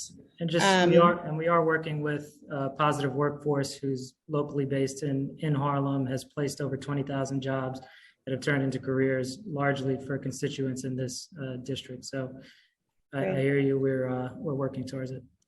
And so in terms of the laborers in 32BJ, do you have a breakdown of how many of their union members are actually, I'm really actually not interested in the 32BJ numbers, the laborers, the ones that are going to build this building. Do you know how many people are part of local hire? Like, what is the actual number of members they have in the union in the Harlem area? So there are many hundreds in the district, and we do have an agreement with them that commits to both local existing members in the district, as well as a quota to reach for new members in the district, given union membership. Okay. I won't belabor the point on labor and apprenticeships, but thank you. So I hear you're interested in attracting seniors, and that's why you have the affordability rate that's going on. Did you folks seek any federal subsidy programs like the SARA program while looking at this project? We have been in discussion with HPD about various programs for very low and extremely low income units, and we continue those discussions with them. Okay, and outside of the community center, are there any other deep community investments that are being made, or a CBA that's being developed? We are, as I mentioned, investing a multi-million-dollar investment into the playground across the street from us. And we are committed to providing services and spaces for people within the community and in the building for healthcare services, culinary arts training, and some of the other entities that I mentioned. We're also doing, excuse me, a internship program and also a youth mentorship program in partnership with Mission Society that we've actually been running since March. Time expired. Got it. And hearing that the time expired, I'll wrap right here. I just really want to state for the record that I'm hearing through multiple testimony that, and it's continually being stated that y'all think this project is best for Harlem and it's good for Harlem, when Harlem is literally saying it is not. And I would like to see some more deeper affordability. I think my colleagues really touched on that, along with unionized build, especially for my support. I also think it's important that y'all have to consider working with the members, whether it's the council member, the BP, the community board. I think for all of us as Council Member Richardson Jordan's colleagues, it's alarming to have folks that are coming into our communities that are really refusing to come to the table in a real way. We each approach these ULURPs and these decisions differently. And so I would really urge you folks to reconsider how you're approaching the council members' requests and Harlem's requests going forward. I'm from the Southeast Bronx, but my grandmother lives on 112th and 5th. And so what's happening in Harlem is really important to me as well, other than just being a New York City council member. So I really urge you folks to reconsider your approach going forward. And I appreciate that. We did make this change in response to many meetings that we've had with local stakeholders, elected officials. We have attempted to reach out to the council member, we have spoken with the borough president and others about this new plan, and we'll continue to work at it. Well, I appreciate that. All I will say is we look forward to having that public hearing that the council member asked, since it was stated here, and now everyone knows that it's desired. So we look forward to seeing that. Thank you, Councilmember Farias, for that. Councilmember Hanks, I know you had your hand raised. Did you have a question? Councilmember Richardson Jordan, I'm just going to allow Councilmember Hanks and go right back to you if that's okay. Starting time. I just want to applaud my colleagues. Councilmember Farias really said it best, and I echo the sentiments of everyone here. Me being on Staten Island, you have to understand that everybody talks about responsible development, but we here at this hearing want to have sensible development, which makes sense to the neighborhood. And so if you don't have a cooperative or an agreement or buy-in from the very people and neighbors that are going to live here, if they can afford to live here, and if the jobs are such that they can be able to earn a living, reach the middle class and live here. So if it doesn't have the labor, if it doesn't have the deeper affordability, like these are the things that, the council member Richardson Jordan is talking about. And so I'm hoping to hear the next reiteration of this and to really listen to what's being said here. And thank you, Chair Riley, for that consideration, but it really wasn't a question. Sorry. Thank you, Councilmember Hanks. I would like to turn it back over to Councilmember Richardson Jordan for a second round of questions. Starting time. So I just wanted to ask if at this point there would be an openness to the meeting that I had asked for regarding a new proposal, which is an open meeting with community members. Yes or no? We do have willingness to meet with you, yes. Okay, is there at this point a commitment to doing a racial impact study to actually see what is going to be the effects of displacement on the area from such a huge project? We can continue to have that discussion with you. All right, is there at this point any commitment to having some real deep affordability, as I said, and just to say, my colleague, Councilmember Abreu, asked about those who have been in Harlem 10 years or more. That is the stats by which we did our rubric, which has been shared with this applicant and shared with other development. So yes, the stats that I am talking about, where we have a third of the community at 25,000 or less, we have a half the community at 49,000 a year or less. These are stats of the longtime Harlemites. And those who aren't looking at that data should not be claiming affordability because you haven't looked at the real data. Is there at this point a commitment to doing deep affordability along the lines of what actually reflects the community, where we have a third of the community that is in need of those deeply affordable units at the very least? Again, we are willing to sit down with you and discuss your requests and see what we can do to meet them. Okay, and that's again with an open meeting, correct? I think we'd prefer to be in a setting that's conducive to direct negotiation. But we, again, reiterate that we would like to meet with you. Okay, so the issue is at this point, because this has been a publicized project and the whole community has seen it, that it is unacceptable to do a deal that doesn't have community buy-in and public support, which is part of why the reasons I've been asking to pull this proposal and simply start again, because we can't have unilaterally deciding things for the whole community. This is how corruption breeds, and this is how we keep making deals that aren't good for our communities. And that's what makes the ULURP process so crooked.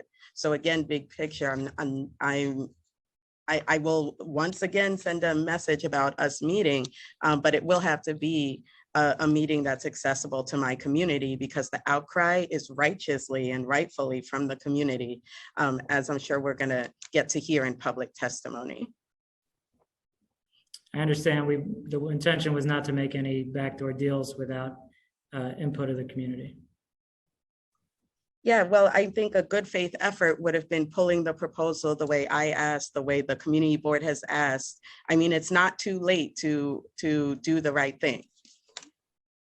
We simply don't have the ability to do that. We have financial obligations, other things that it's just not possible. Thank you, Councilmember Richardson Jordan, for your questioning.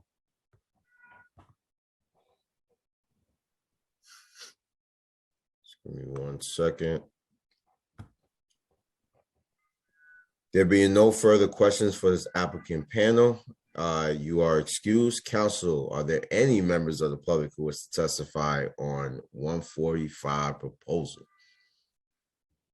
Thank you, Chair Riley. And before you do the general announcement for them, yes, we do have several members of the public patiently waiting to testify. And I just want to say a quick announcement for those of you who are waiting. We will get to all of you. We'll call you in panels. The chair will make an announcement just now about the process. So you don't need to raise your hand up in Zoom. We'll just lower your hands right now and we'll call on you as we get to you. Thank you so much for your patience. Go ahead, Chair. Thank you, Council. Members of the public will be given 2 minutes to speak. Please do not begin until the Sergeant at Arms has begun. Council, can you announce any members of the public? Yes, we're going to call on the first panel, which is made up of Karen Dixon, Moira Davis, Catherine Warren, and Patricia Sanchez. Karen Dixon will be the first member of this panel. Starting time.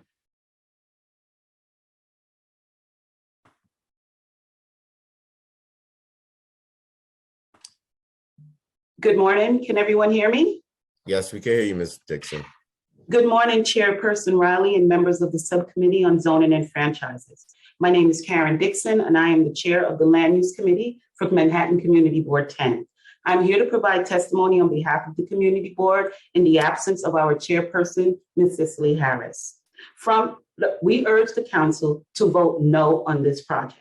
From the onset, the community expressed concerns related to the proposed number of affordable units compared to fair market units, the disproportionate number of studio and one-bedroom units compared to larger units for families, the increased density to the area where pre-existing transportation challenges created by a shortened number 3 subway station located on 146th Street and Malcolm X Boulevard, as well as the anticipated displacement of existing residents where almost all of our renters or most of our renters are severely rent burdened. While the developer proposes a third building in the area previously slated for the Civil Rights Museum that include housing for unionized workers, seniors, and formerly homeless people, the project still does not meet the needs of the community. Only 27 apartments out of 915 will be designated for the formerly homeless. 207 apartments will be permanently affordable on an average AMI, but with AMI going up to 110%. We also will have 70% of the apartments that will remain only studio and one-bedroom units, while gaining 546 fair market apartments. AMI levels are not realistic for the residents of the community. Residents continue to experience challenges in the wake of the pandemic.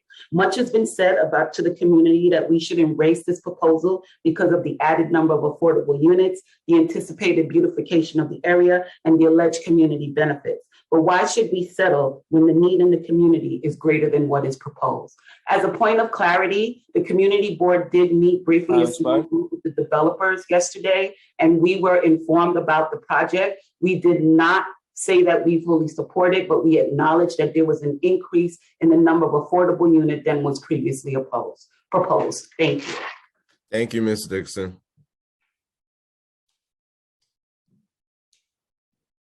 Chair Riley, the next witness testifies Moira Davis, to be followed by Catherine Warren.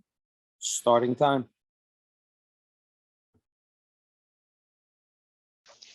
Good afternoon, everyone. I want to thank you for having this meeting. My name is Moira Davis. I'm the board president at Esplanade Gardens, and I'm just listening to everything. And it's amazing that the renovation of the train station actually is used to say something was done about the issue about the train station, which is not true. It's still 5 cars. I just want to mention that 145th Street, it appears to be a wide space, but it's not wide. It's only a lane and a half, one being a bus lane. And if you look at all of the architectural developments, it all blends in with the existing neighborhood. In my opinion, the way the project is marked currently, it almost would appear to be a cactus and a bouquet of roses. It would totally stick out, and it doesn't actually blend into the community. Also, I noticed that Tristan had mentioned that there were adjustments made to the height. I noticed it also appeared shorter in the photo rendering, but I'd never heard actually what the height of the buildings were going to be, the new proposal. In addition to that, it's not just about affordability or who gets to work on the project, who's going to earn on the project. It's about how the project affects the entire community, the people who live here. You know, we want new members of our community to join. Harlem is a very diverse community, but this project is not taking into account of who lives here now and what actually will benefit. I also noticed there's a lot of last ditch efforts and last minute things that are being thrown in. Senior housing, when we spoke with the developer, our issues that we've presented have remained the same. So I'm just a little confused about things. And I agree with Councilmember Jordan that I think we need to take this back to the drawing board and come up with something really tangible, because this is not it. Thank you, Moria. The next witness on this panel is Catherine Warren, to be followed by Patricia Sanchez. Starting time.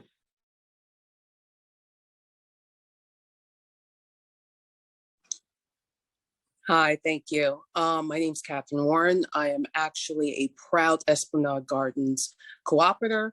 I have been here for 11 years, a Harlemite for 15 years, born and raised in Manhattan my entire life. I cannot stress how important it is that the council member, I want to paint a picture in regards to what the community actually is. 145th and Lenox is actually at the juxtaposition of not one, but 2 hospitals. We have Harlem Hospital at 135th and Lenox, and Lincoln Hospital right across the 145th Street Bridge, which is actually, the entrance is at 145th and Lenox.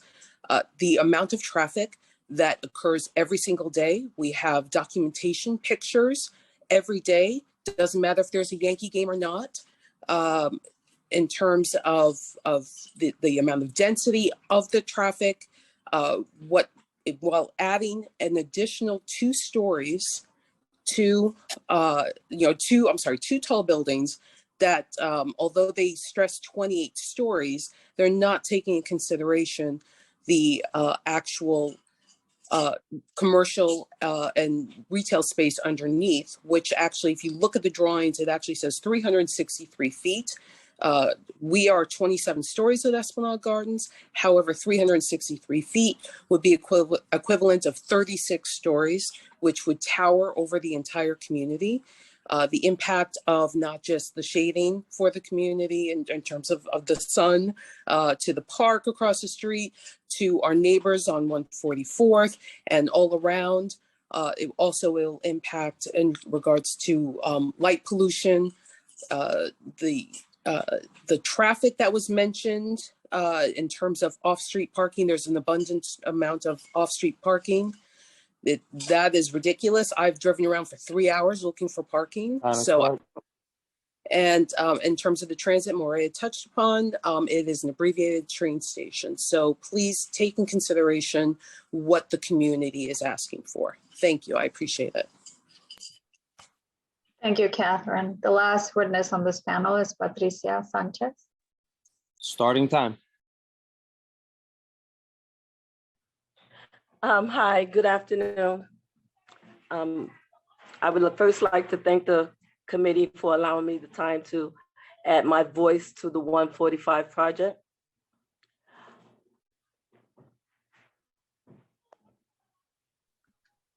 Can you hear me?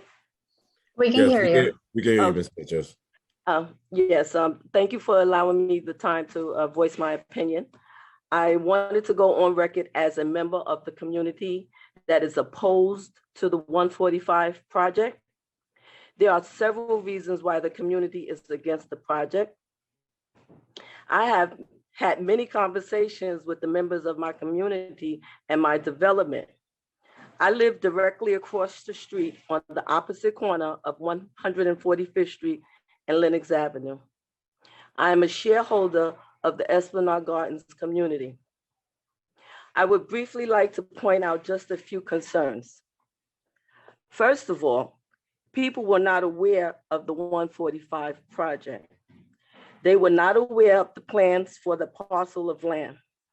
Therefore, I'm pointing out that the developer probably did not involve the community in the plans for our community in which we live. I speak for myself and for many others. Most people would be pleased and see the row of stores revitalized and improved. However, we feel that the two proposed towering buildings, also known as skyscrapers, are not welcome and do not fit in our community. Our area is already taxed with congestion, noise pollution, and pollution. Adding over 900 housing units in what I consider a small amount of land will be overwhelming to the block as well as our community. That is not even a square block. Additionally, since it was said that the museum is not going to be coming to that location and that the space is recommended for senior housing, does that mean the proposal will now involve even more units than the already proposed 900 plus? Some people will be moving in, owning their own cars, and where will they park? Please keep in mind that we have the Mother Hill Bus Depot 1 block away, adding to the pollution. We are constantly faced with the buses idling on Lenox Avenue, waiting to enter the garage of the depot. We are faced with a lot of traffic on 145th Street and Lenox Avenue, trying to cross over the 145th Street Bridge, also adding to our pollution. There are many more concerns that I could say, but I know others will have time to speak as well. I would just like to conclude by saying, if any housing is built on that site, that it should fit in with the already existing structures and buildings. I'm asking the committee and any powers to be, please consider all of the community and do not allow any structures to be built taller than the storage facility across the street from the location and the storage facility that is located around the corner on 146th Street. Also, I would just like to say that parking is definitely an issue in our community.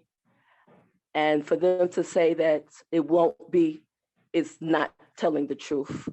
Anybody could stand on 145th Street any time of the day and see that we are overwhelmed with congestion. And that needs to be taken into consideration. Adding all these additional units will just heighten the congestion in our community. So please do not have skyscrapers that do not fit in our community. Please bring it back to the table and talk it over with the community. We know what's best for us. Thank you for listening. No problem, Ms. Sanchez. Thank you for your testimony.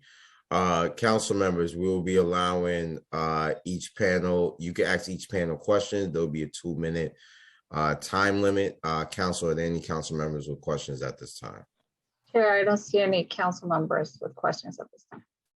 Okay, we can move on to the next panel. And thank you to the panelists who came and testified today. Thank you. The next panel will be Laura Colacurcio, William Parrish, Renzo Ramirez, and Jared Davis. Laura Colacurcio will be the first panel. Sorry, panelist, sorry if I mispronounced your name, Laura. Starting time. Hi there. Thank you for the opportunity to testify on behalf of the Association for a Better New York. My name is Laura Colacurcio, and I am the Vice President at ABNY. ABNY is a nonprofit organization dedicated to the healthy growth and renewal of New York City's people, businesses, and communities. We are a 50-year-old civic organization representing corporations, nonprofits, unions, government authorities, and educational, cultural, and health institutions. We strive to promote connections between the public and private sectors to make New York City a better place to live, work, and visit for all. As ABNY seeks to move our city forward during the ongoing and evolving COVID-19 pandemic, we look towards transformative economic development projects that have the potential to improve the communities and the lives of people living within them. The developers of the 145 Harlem project have listened to local stakeholders to refine the proposed development. In direct response to input from the community, the number of housing units proposed has increased to 915, including an additional 150 affordable units, creating 367 new units of affordable housing in total, 40% of the project. Among those affordable units, more than 90 will be reserved for very and extremely low-income seniors, and still more, 70 units of affordable union-targeted workforce homes have been added to the project since its certification. 145 Harlem will also serve its community by including 16,000 square feet of community facility space for local nonprofits, including House of Justice, as well as the world headquarters for National Action Network. The project also endeavors to be New York City's first geothermal green energy district, creating emission savings that will promote environmental justice. Additionally, 145 Harlem will create an estimated 1,200 jobs in the green energy sector, many of which will be available to local residents and union members. Moreover, 145 Harlem is dedicated to sponsoring a fully funded year-round local youth employment and apprenticeship initiative. Furthermore, the developers have committed to a weekly leadership seminar in partnership with the Mission Society. This seminar has been operating since March of this year already. The 145 Harlem proposal will create a mixed-use development that will be home to a diverse group of tenants and represents a progressive urban environment that will serve as a model for other privately financed development projects in New York City. The current lot is underutilized and presents an opportunity to better serve the community. ABNY supports this enhanced version of the DCP certified CPC approved 145 proposal to bring housing and job opportunities for Harlem and urges the process to move forward. Thank you very much. Thank you, Laura. Before I call on the next witness, I just have a quick announcement for those of you that want to testify. If you could just go to the council website to register, so you can then register. You can get a link. So please go to our council website to register for the hearing. And I said this before, but those of you who are waiting for testimony, to give testimony, we'll get to you. So you don't need to raise your hand. We'll get to all of you shortly, hopefully soon. The next witness for this panel will be William Parrish, to be followed by Renzo Ramirez. Starting time. Good afternoon. Thank you for the opportunity to testify to the Subcommittee on Zoning and Chair Riley. My name is William Parrish. I'm President and CEO of Noble Strategy. We're a minority-owned construction management firm who has worked extensively in the Harlem community. We are part of the team to move this process along in a way that would fit the community needs, not only the consideration of where folks live, but how they work and how they grow as it relates to construction jobs, over 200 jobs that we expect to see, not only construction trade-based jobs, but also opportunities in the green workforce for low-skilled and no-skilled workers who can jump into this industry and be on the front edge of one of the leading industries in the country on green energy.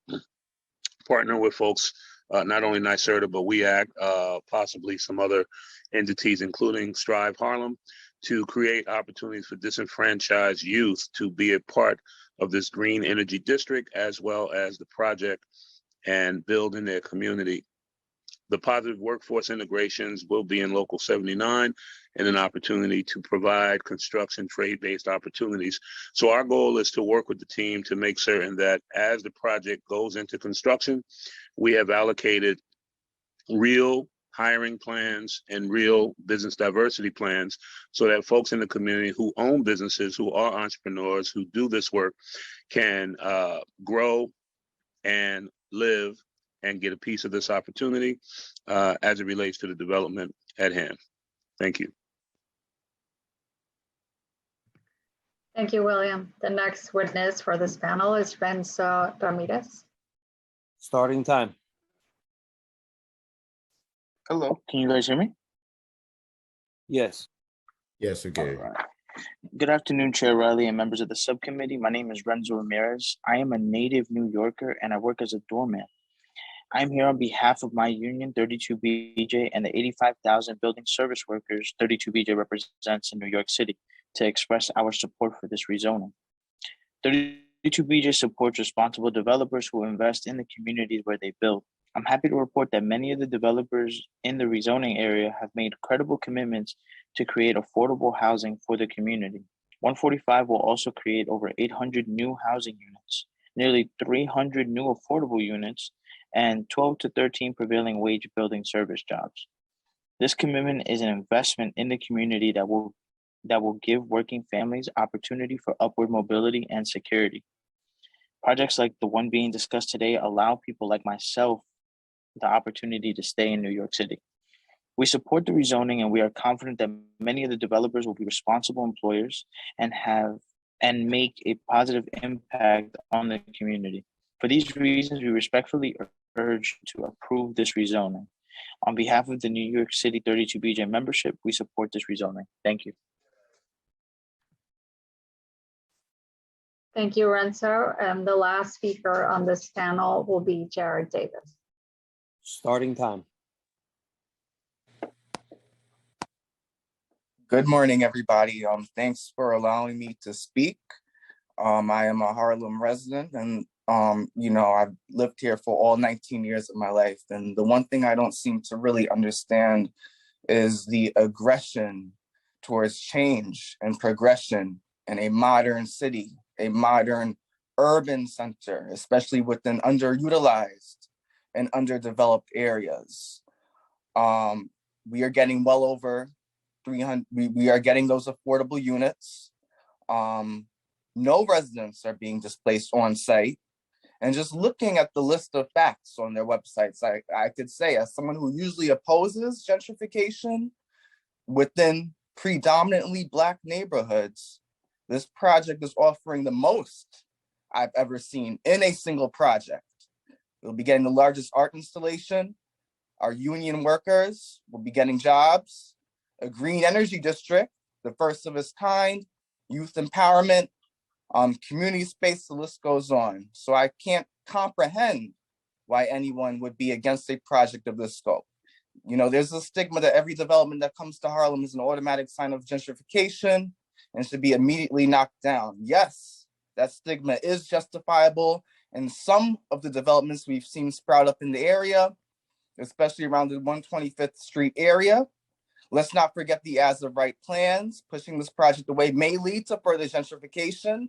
Why? The as of right plan is either a market rate building or it can be another soulless storage facility building, both things I would not want to see in place of hundreds of apartments. However, with my support, I believe that the developers must include more community input for this project. We must take into account the conditions that the community desires. We must include also more affordability. And with that said, I hope the development pushes forward with the community in mind. Thank you. Thank you, Jared. Chair, it looks like Councilmember Richardson Jordan has questions for this panel. Councilman Richardson Jordan. Starting time. Yeah, I just wanted to ask Mr. William Parrish that we have a Green to Greener initiative for our Harlem parks that I am funding with discretionary to move parks towards carbon zero and do a lot of beautiful green energy things, including opportunities for the kids. And that would also create green jobs in a way without having, the displacement of our community. So I'm wondering if you have any interest in working with us on that project, which, does the work without harming Harlemites, but still has that green energy in mind. Would you be interested in that Green to Greener initiative? Yes, absolutely. Absolutely, certainly, council member. Because there are ways to get there. Yeah, and that is important. As a green energy professional, I've been a lead accredited professional since 2004. This is the work that I do, and I know that this is not only for folks who have, typically we look for folks with architecture, engineering, and construction 4-year degrees, but this work allows folks who, as long as they can use a computer, can learn and be proficient in this space. So I'm really looking forward to those opportunities. Okay. Thank you. Great. Thank you, council member. Council, we can move on to the next panel. Yes, and before we do, I just want to provide the website because I did not in my prior announcement. Again, if you want to register to testify, you need to go to www.council.nycc.gov/land use, one word, to testify. Thank you.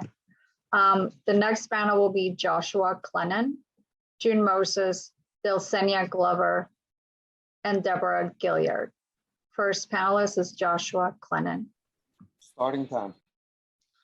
Good afternoon. Thank you to the City Council. Thank you, Chair Raleigh. My name is Joshua Clennon. I'm a lifelong Harlem resident, Office of Community Board 10. I'm here to urge the council to vote in no of this project. The Harlem community is not a community that's anti-development. We recognize that we need and want to build more affordable housing, but we refuse to do so at the expense of existing residents, nor without honest commitments to address community concerns. There are several significant community concerns that remain unaddressed by this development team. This development team has been unwilling to be transparent and address concerns regarding the affordability and composition of their affordable units.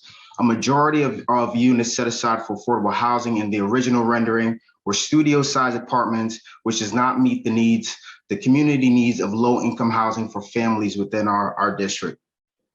The developer said that in their testimony today that 20% of the units will be below 40% AMI, which is inconsistent with the new breakdown that we have that clearly shows that only 10% of the units will be 50% AMI or below. So they are perhaps still confused on the breakdown of the composition of affordability for this project. At the community board, there were no commitments made for union labor, apprenticeship programs, MBE contracts for pre-development and marketing, and no commitments for permanent jobs for locals after the project is completed.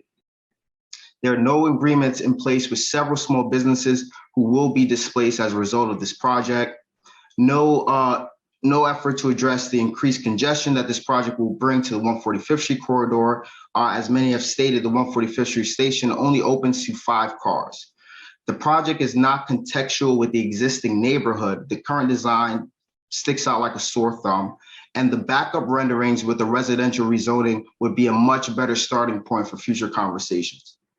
The stated community benefits in this project, including Brigadier General Young Playground. That park was renovated in the past fiscal cycle, and the Green Energy District is contingent on future state legislation, and there are no agreements or commitments with NYCC and private housing to even make this a reality.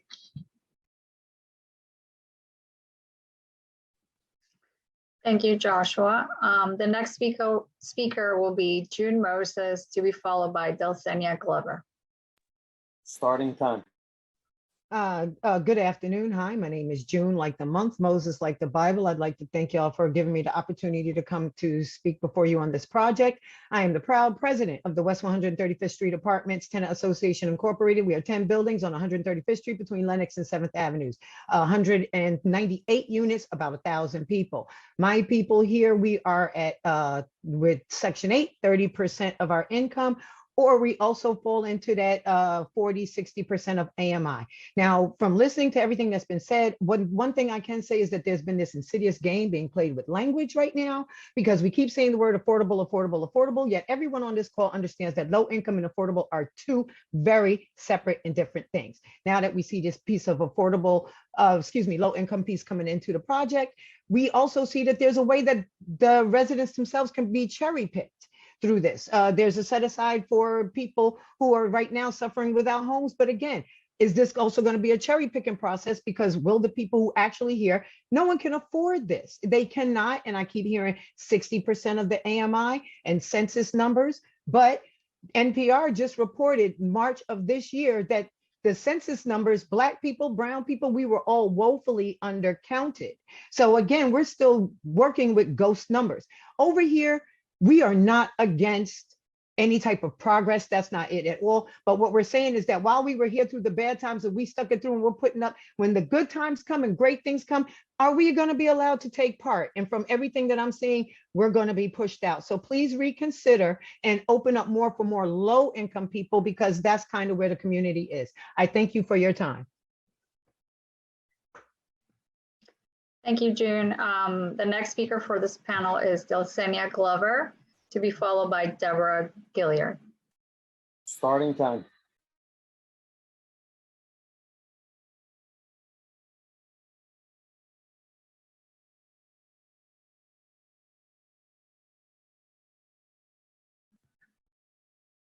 Do we have Dulcinea?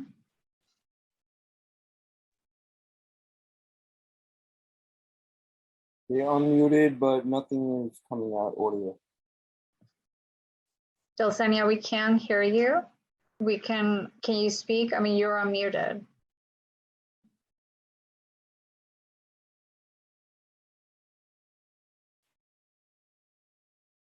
While we work out those audio issues, maybe we can move on to Deborah Gilliard. Starting time. Okay, can people hear me now? Yes, we can hear you, Dulcinea. So we'll start the clock over. Sorry, Chair. Okay, sorry about that. Yes, I am Dulcinea Glover, and I represent the Executive Committee of the Lenox Terrace Association of Concerned Tenants. Thank you, Chair Riley, and the committee for allowing me to speak.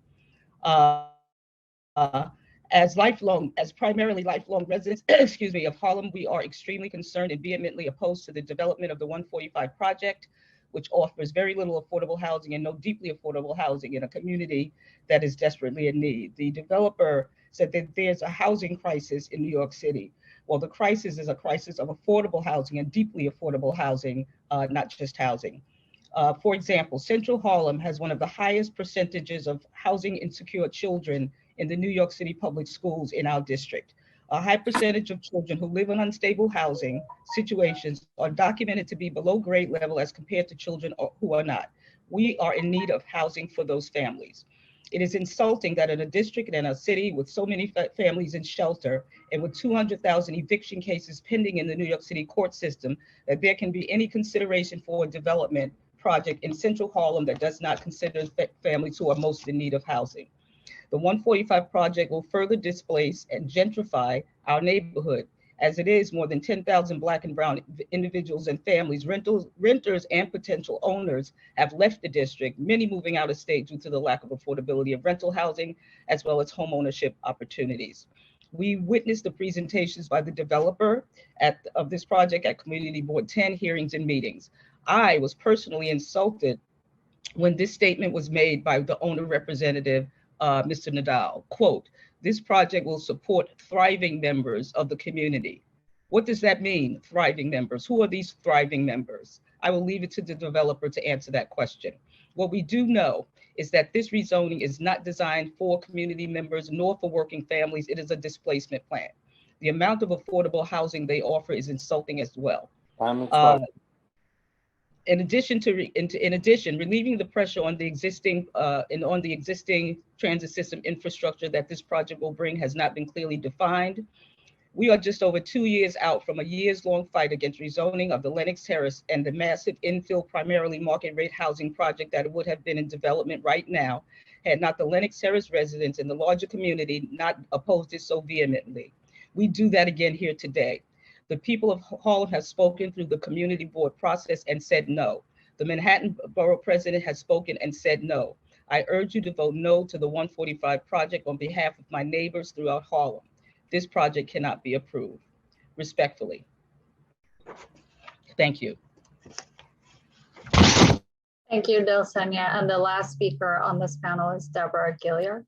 Starting time. Thank you for allowing me to speak. I am a senior and I am troubled by the 145 project.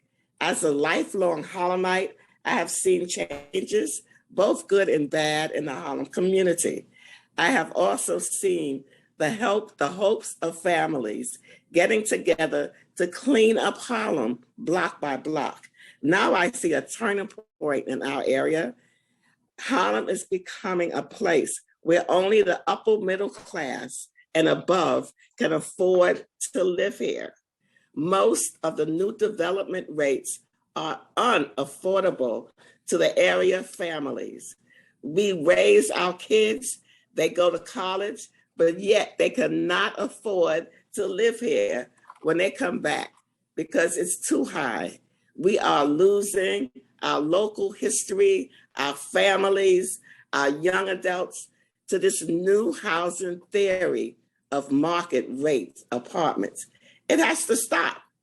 We need affordable rents based on the income of long-term Harlem residents. I say no to special permits that would allow this project to add congestion, pollution, and filth to our community. 145 project is not appropriate for our area and definitely not on 145th Street. Thank you. Thank you, Deborah. Council, we can move on to the next panel. If there are no council members with questions, we can call on the next panel, which only has 2 people in it. I will call on Wayne Brimfield and Ului Martinez. Wayne Brimfield is the first speaker on this panel. Starting time.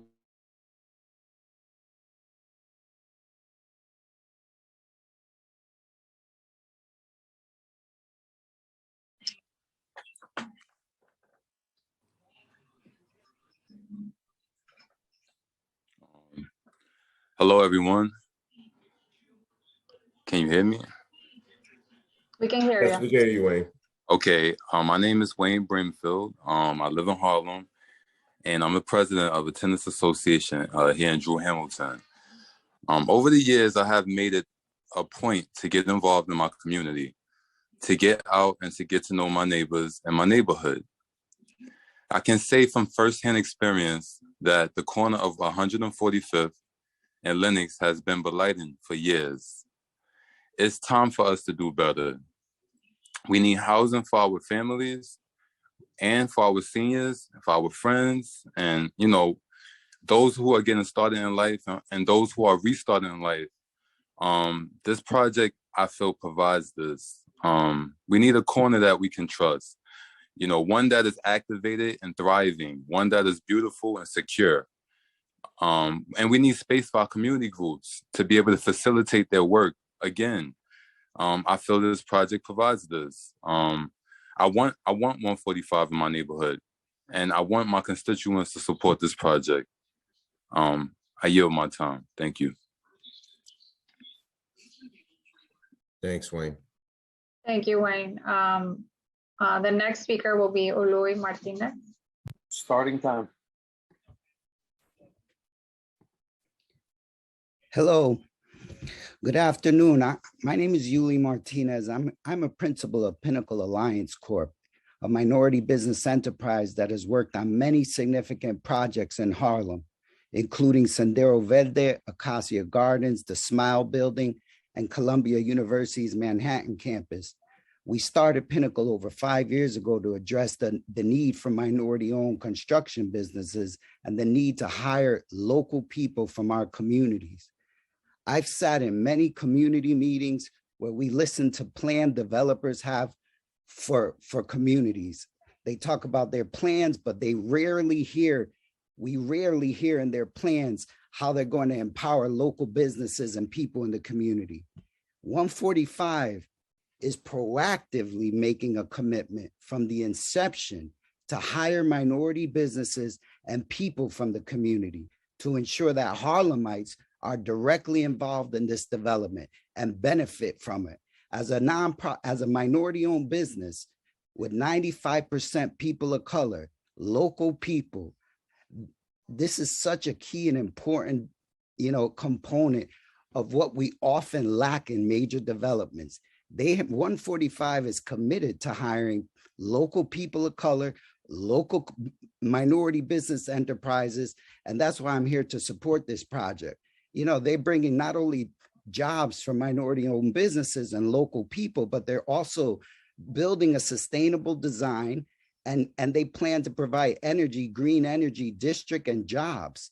It's exactly the kind of innovation and development that we need in Harlem.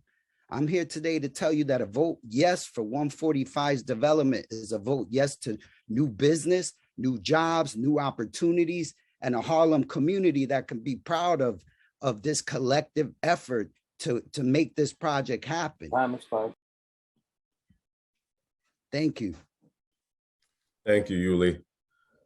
Councilman Richardson Jordan, do you have a question for this panel? Yes, I wanted to ask Yuli, how many people who live in District 9 work for you? Hold on a minute, Yuli. Excuse me, Councilman, we have many people that work for, I don't have the exact number, but we have many people. The reason why we have many people on our payroll is because we work in conjunction with local workforce development organizations like Positive Workforce, who's essentially the pipeline for all our employees. Okay, would it be their possible? Pipeline is coming from Harlem. Would it be possible for solid numbers to be sent to me, please? Could I get a solid number accounting? A solid number of Yes, of people in District 9 who work for you, because many in the pipeline is vague and it's not a number. Oh, I understand. Are you able to send that to me in some follow-up? Yes, I understand, but I Okay. do want to mention that for this 145 project, the commitment to hire us is a commitment Yes, but for us to I'm hire asking local currently. Harlem I'm people. asking who you have currently. Okay, I would that's like fine. current numbers. Yes. Sure, I can get Okay. you those numbers. Thank you. You're welcome. Thank you, council member. Thank you, Yuli. Council, can we move on to the next panel, please? Yes, the next panel will be made up of Brianna McClure, Amanda Yagi, Adrian Thomas, and Francine Murray. Brianna McClure, the first speaker. Starting time.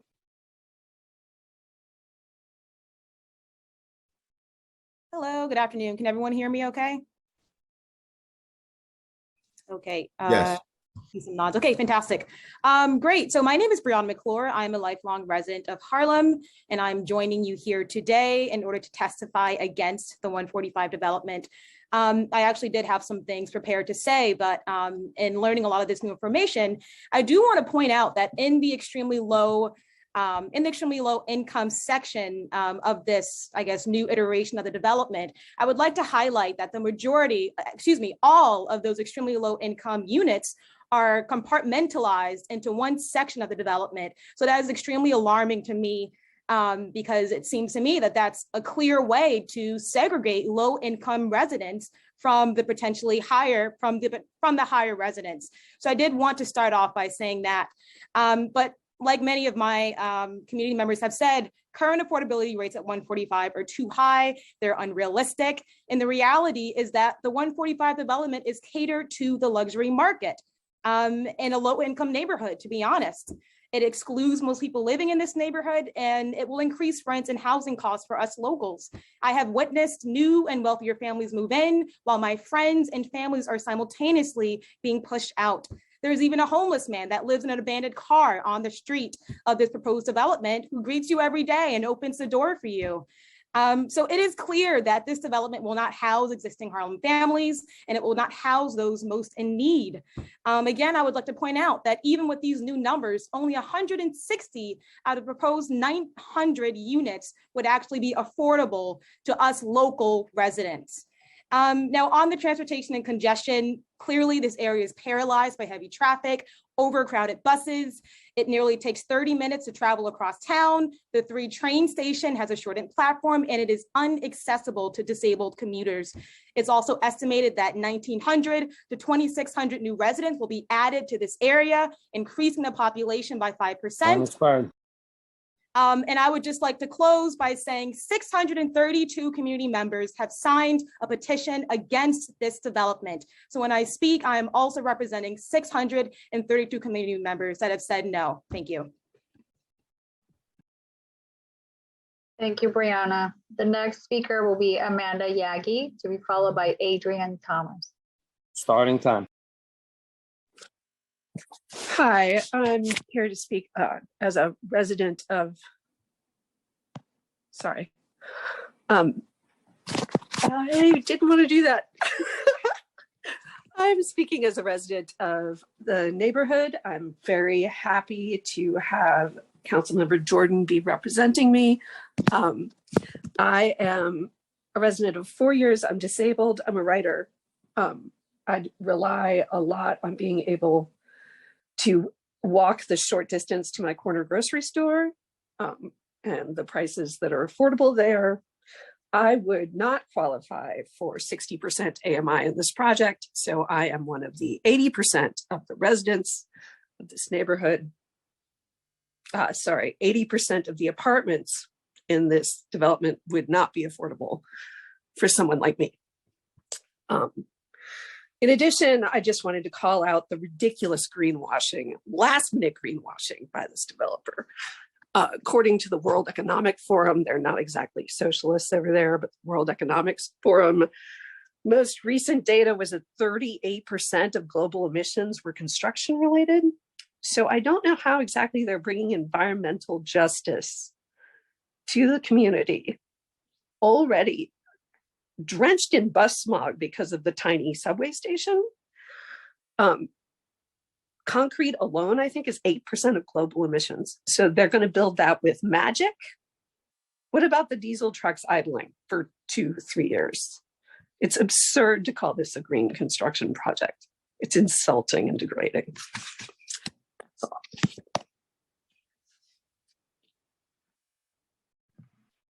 Thank you, Amanda. The next speaker is Adrian Thomas, to be followed by Francine Murray. Starting time.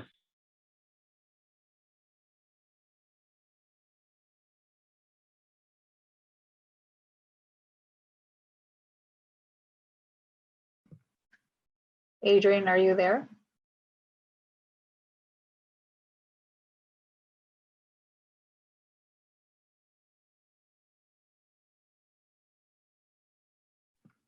Sure, it looks like Adrian's having trouble unmuting. So while we try to get to her again, I'm going to call on Francine Murray. No problem. Starting time.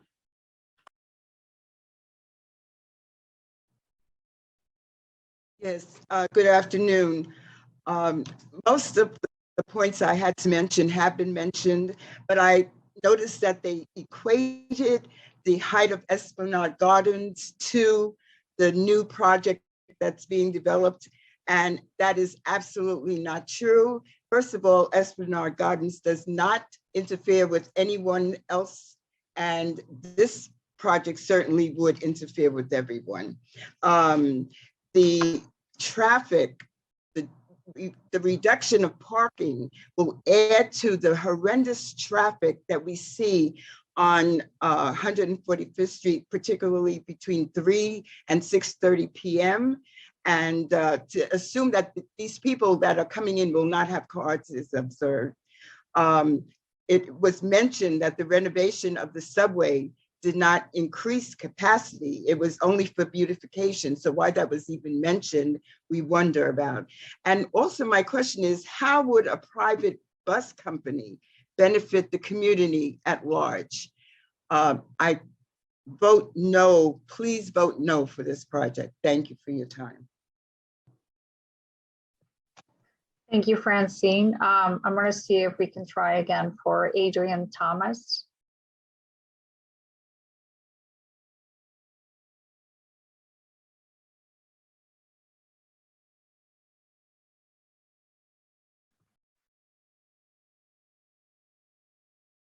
Adrian, we're going to have to move on, but to the next panel, but we can get you later. We're getting you an unmute request, but staff is telling me you're not answering. So we're going to move on to the next panel and we can get you later at a later time. And while we do that, I just want to make a quick announcement about, it sounds from two things that I just want to announce. Again, if you're in the meeting right now and wish to provide testimony to the subcommittee, please go to our website at www.council.nyc.gov/land use so you can register, so you can get a link so you can testify.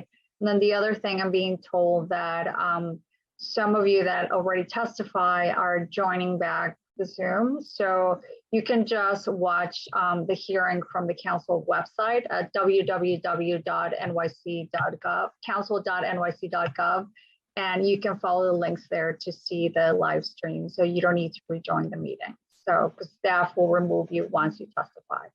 Thank you for allowing me to make that announcement. And then we're going to call on the next panel. Chair, I just need a couple of minutes to get from staff the names of the panelists. So the meeting will stand at ease while I do that. Give me just 1 second.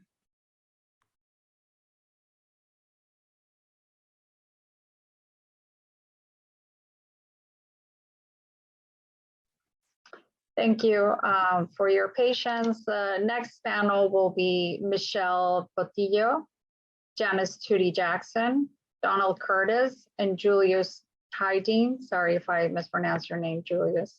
So again, the first person will be Michelle Botillo. Starting time.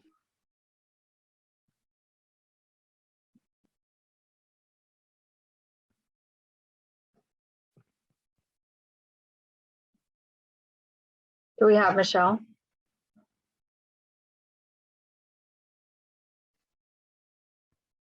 Michelle, can you hear us? And we're having trouble with Michelle. Michelle, if you're getting an unmute request, please accept it. And while you do that, we can follow, go to the next person, who's Janice Tootie Jackson. Starting time. Good afternoon. Thank you so much for allowing me this time to speak. Can you hear me? We can hear you, Janice. Okay. Go ahead. I have been a resident of Esplanade Gardens for 54 years. As a young adult at the time, we invested in this community at a time when co-ops were unheard of.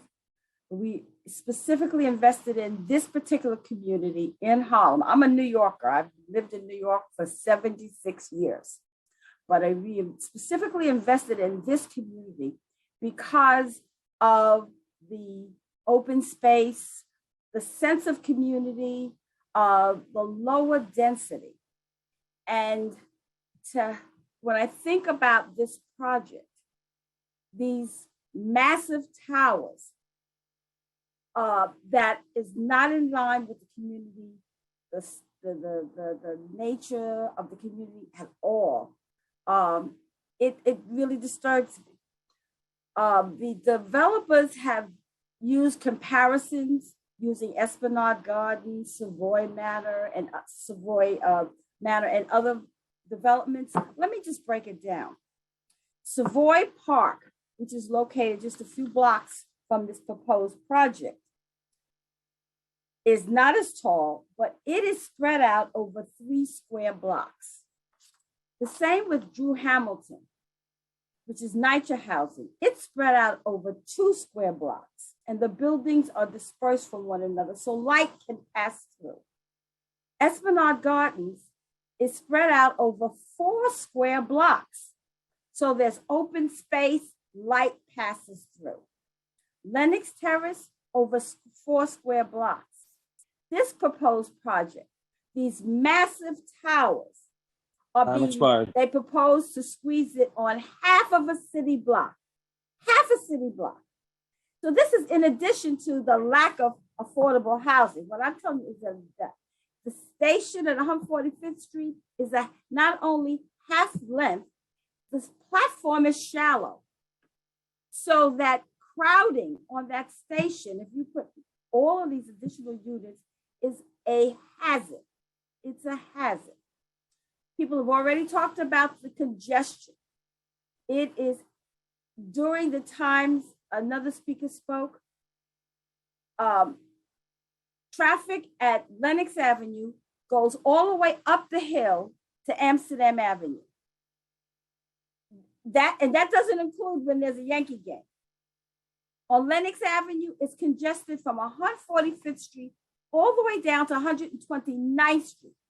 You sit on the bus and the bus can't move. This is the only Ms. Jackson, I'm sorry, Ms. Jackson, could you just wrap it up for us real quick? We have a lot more. This is the only entrance to the bridge into the Bronx is at this intersection. Let me just sum it up by saying something that the councilwoman from Staten Island, Councilman Hanks, said. The developer, if he wants to move forward, needs to start again with the community and not try to ram something down our throat. It is offensive. It's offensive. Thank you very much. Thank you, Ms. Tootie Jackson. Sorry if I interrupted you. No, that's okay. All right, thank you so much. Chair, and before I call on the next panelist, this will be a good time to make an announcement. If you have 2 minutes, but you can also submit your testimony in writing to us. To the email is landusetestimony@council.nyc.gov. Whether you're testifying or if you needed more than 2 minutes, we'll take your testimony after the hearing or during the hearing. The next speaker on this panel will be Donald Curtis. Starting time.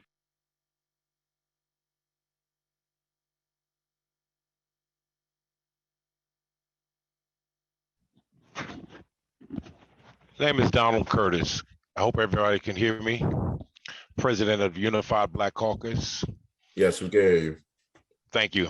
I am the president and director of the Unified Black Caucus, and we have been adamantly opposed to this project since its inception. We have met several times with the developer, and the developer has a bulldoze type attitude that's disrespectful of this community.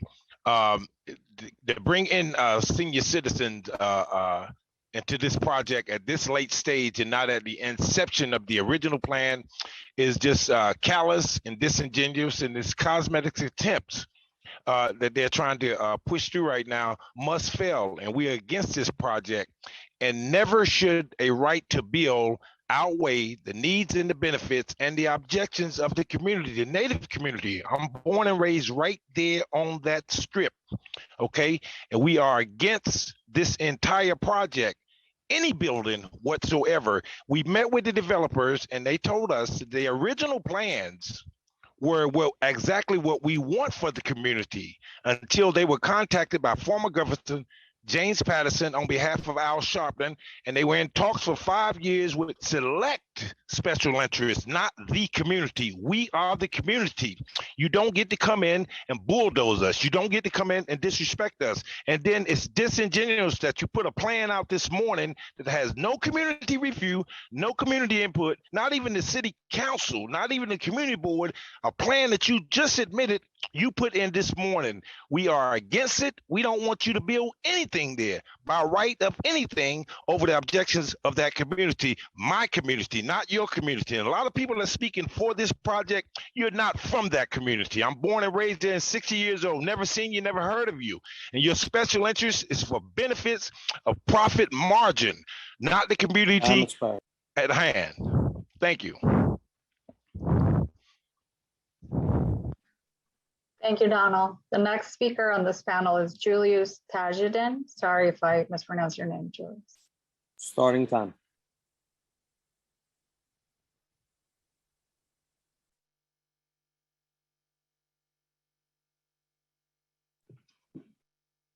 Do we have Julius? I don't see Julius here. So let me try one last time. Thank you, Chair. For Michelle Potillo. Michelle, are you there? Oh, Yeah, we can hear you, Michelle. can you hear me? Yes. Okay, thank you. Starting So, time. right now I'm having a booster for the vaccine, so I'm unable to really speak. I did prepare something. I resided in Esplanade all of my life. I mean, in Harlem all of my life, and I've been a resident in Esplanade Gardens for over 50 years. This project is just too massive for the community. And when we met with Mr. Titlebaum, with the developer, things were different. They said that they did have a proposal for a 7-foot unit for 5 7-foot unit buildings. Now they don't know anything about that. And also to reiterate what others have said about this morning, to come on board and say that you're bringing in units for seniors, as Mr. Curtis just spoke, that is disingenuous because you didn't even consider seniors from the beginning of the project. And when we spoke to Mr. Titlebaum in May of 2021, when we first heard about this project, he said that this was brought to several politicians 4 to 5 years ago. When we spoke to one, he said he didn't know anything about it. Then we found out that he's on the board of directors. So there seems to be a lot of back and forth things that are being said that are not true. And as Councilwoman Richardson said, please speak the truth. I oppose this project, and I ask everyone else to vote against this. Thank you. I need my time. Thank you. Thank you, Michelle. The next panel is going to be John Maher, Tamika Mapp, Dave Tavlin, and Karen Smith Moore. John Maher is the first panelist. Starting time.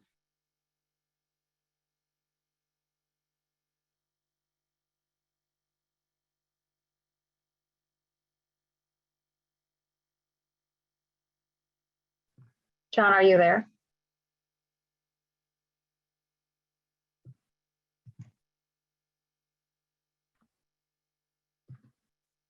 Can you accept the unmute request? Good morning. John Marr here.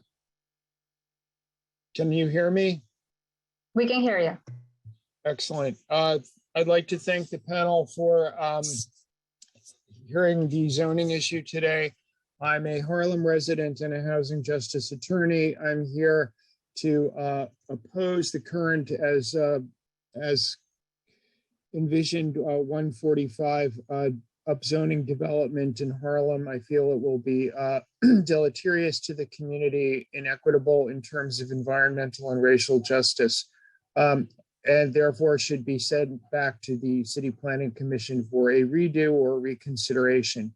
There are too many reasons to list in 2 minutes, but I would like to say that number one, one simply cannot tell from the data, especially the yesterday afternoon data dump, exactly how many units will be considered affordable housing.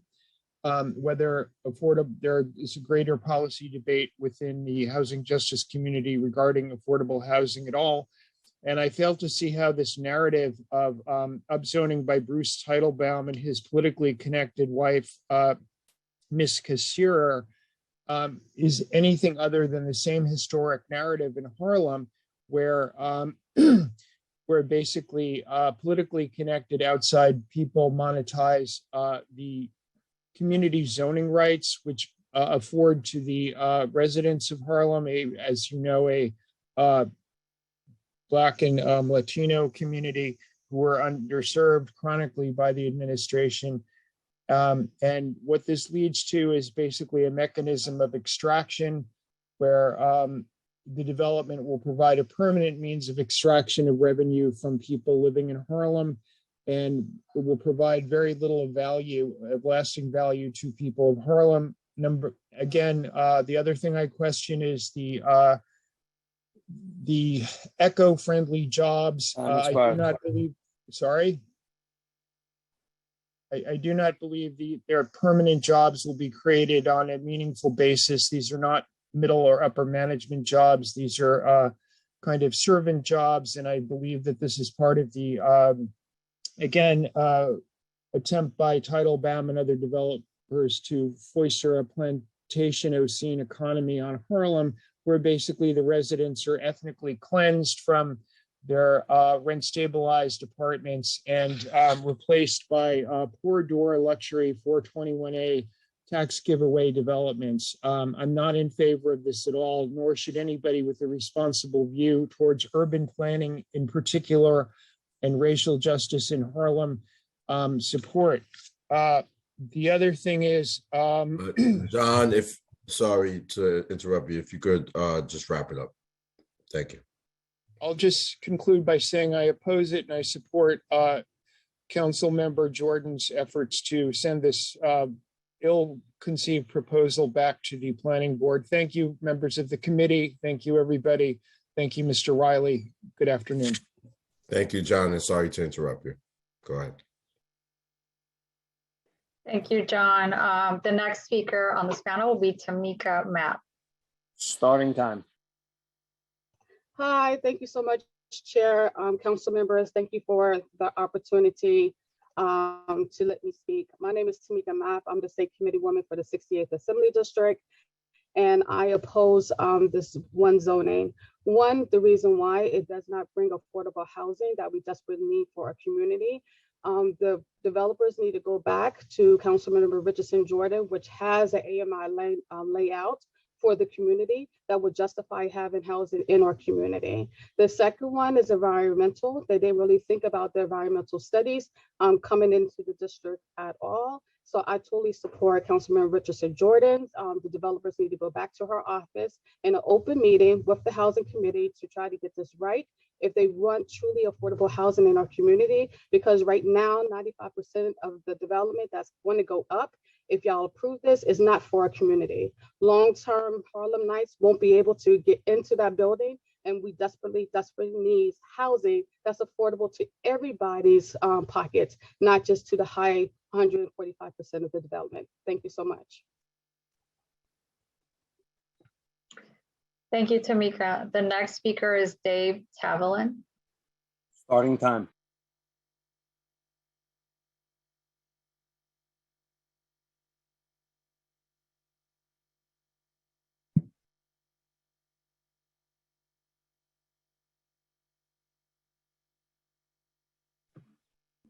Dave, you're on mute. I'd like to follow up about the settler colonialism kind of thing going on. So I'm reading from this CSS, whatever, Community Service Society. This was before Eric Adams became mayor. The largest increase in NYPD referred complaints occurred in communities of color with large influxes of white residents accompanied by new housing development. But within these areas, the complaint rate increased significantly faster where new city finance affordable housing development was also present. City finance affordable housing is intended in part to keep longtime residents of marginalized communities stay in the communities they call home. But if staying in these communities means facing a changing cultural landscape that doesn't resemble the old one, increasingly places longtime residents at risk of heightened police engagement, then city housing policy has failed them. And just as I'm a New Yorker, I've lived up here 6 years, and the amount, I'm just a little southeast, and we've got rezoned, and it's just insane the amount of police that are on the streets. We all know who is getting hassled by the police. I've seen it with my own eyes, and I've seen it in Bushwick, in Lower East Side, and the study was after the development. Before the development Please come in and sweep communities, and we all know that. And besides the affordability, we've lost people in my community garden because they can't stay here. And this green thing is like, you know, there's a park right across the street and there's no garbage cans, trash cans. I mean, come on, like, let's talk about it, and like, let's like not, you know, with the greenwashing stuff. Nobody can afford it. I can't afford it. I've lived here. I can't afford to move into any of these buildings, and we, you know, let's call it what it is. Thanks. Thank you, Dave. The last speaker on this panel is Karen Smith Moore. Starting time. Unmute. Good afternoon. Can you hear me? Yes, we can. Yes, we can. Yes, thank you, dear. Good afternoon, council. Thank you for the audience. My name is Cameron Smith Moore, and I have been a resident of Esplanade for over 25 years.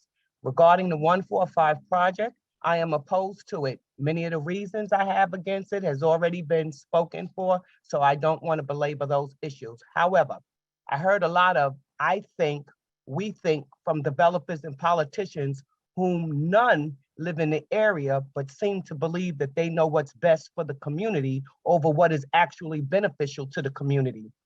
Many of the new developments that have already been built in Harlem are not only unaffordable for the median income, but a lot of them are not even completely occupied because people cannot afford to live in a lot of these developments that have already been built.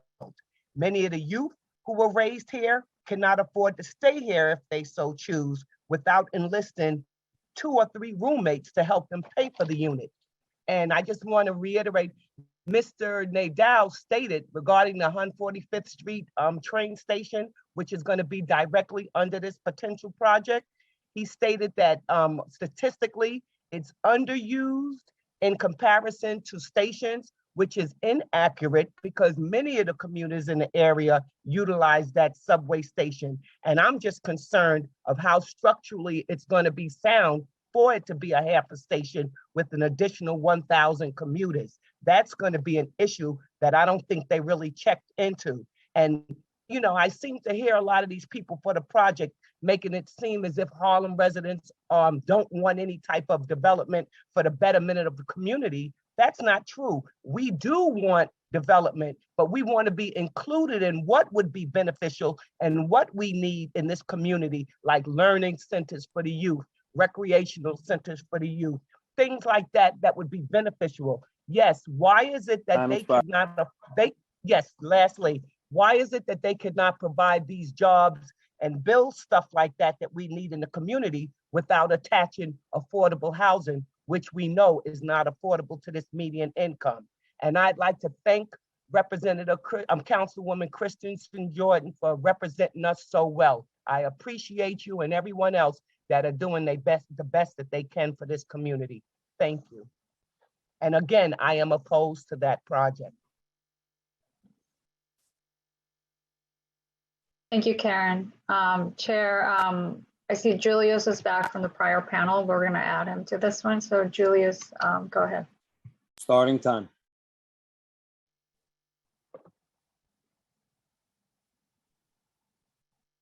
Julius, you're connecting to audio now. Accept the unmute request, please. Okay, I'm heard now? Yes. All right, good morning, council members. The majority of Central Harlem's residents, mostly Black, are against the project as race plays a role in this application. I'd like to first point out a couple of things. Everyone else from Harlem has done so well, so I'm gonna now narrow what I have to say. I'd like to first point out the word gentrification. We use it so nonchalantly, but really it stands for a condition that is brought about by unlawful measures of a government body. Just recently, we saw the Court of Appeals strike down the redistricting of our congressional and state senator lines. The task of redistricting is allowed, but how it was done became unlawful. This developer also uses flighty words like "we think it should," and would like you to do an unlawful rezoning. I urge you to reject this application completely on the following grounds. This project doesn't consider the displacement that a 421A project can cause due to higher property taxes that will be burdened on the private homeowners in the neighborhood. We also see this project as the knife that will end our Black people's plurality status in Central Harlem, or the one that's right before such knife. This is a right that's protected by the Voting Rights Act. Most people see redistricting as the method used affecting the voting rights of a protected class of people, such as Black people, within the meaning of the Voting Rights Act. However, rezonings are akin to redistrictings. A rezoning is technically a reapportionment, which is the word that's used by the DOJ. So reapportioning the development plane to the developer's liking in a Harlem worst case development scenario usually redistributes the pie, if you will, at 70% to open market apartments and 25% to whoever, likely occupied by mostly non-Black. Black people in Central Harlem are not looking for development that outpaces our growth. In other words, building housing models mainly for the rich and a few for lower income, usually Black, will eventually displace us. We don't have to accept this. Then the jobs that are alleged, let's be real. Most of these private construction jobs do not go to Black people. Using the words minority and people of color have been very useful in keeping Black people out of employment. This is one of the reasons why we have a problem with our young Black men. An idle mind is a devil's workshop.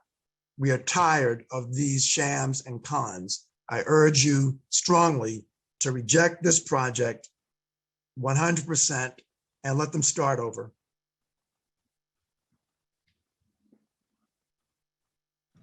Thank you, Julius. I'm going to call on the next panel, which will be made up of Kim Smith, Tanisha Grant, Beverly Pavon, Giselle Hearn.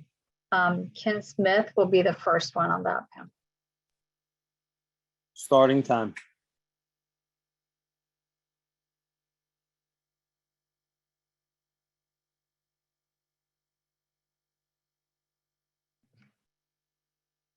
Do we have Kim?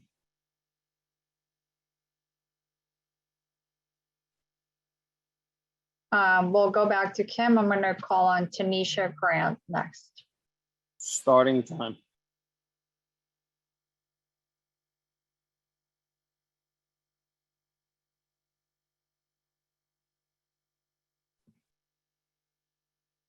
Tanisha or Kim, if you get an unmute request, can you please accept it so we can hear you?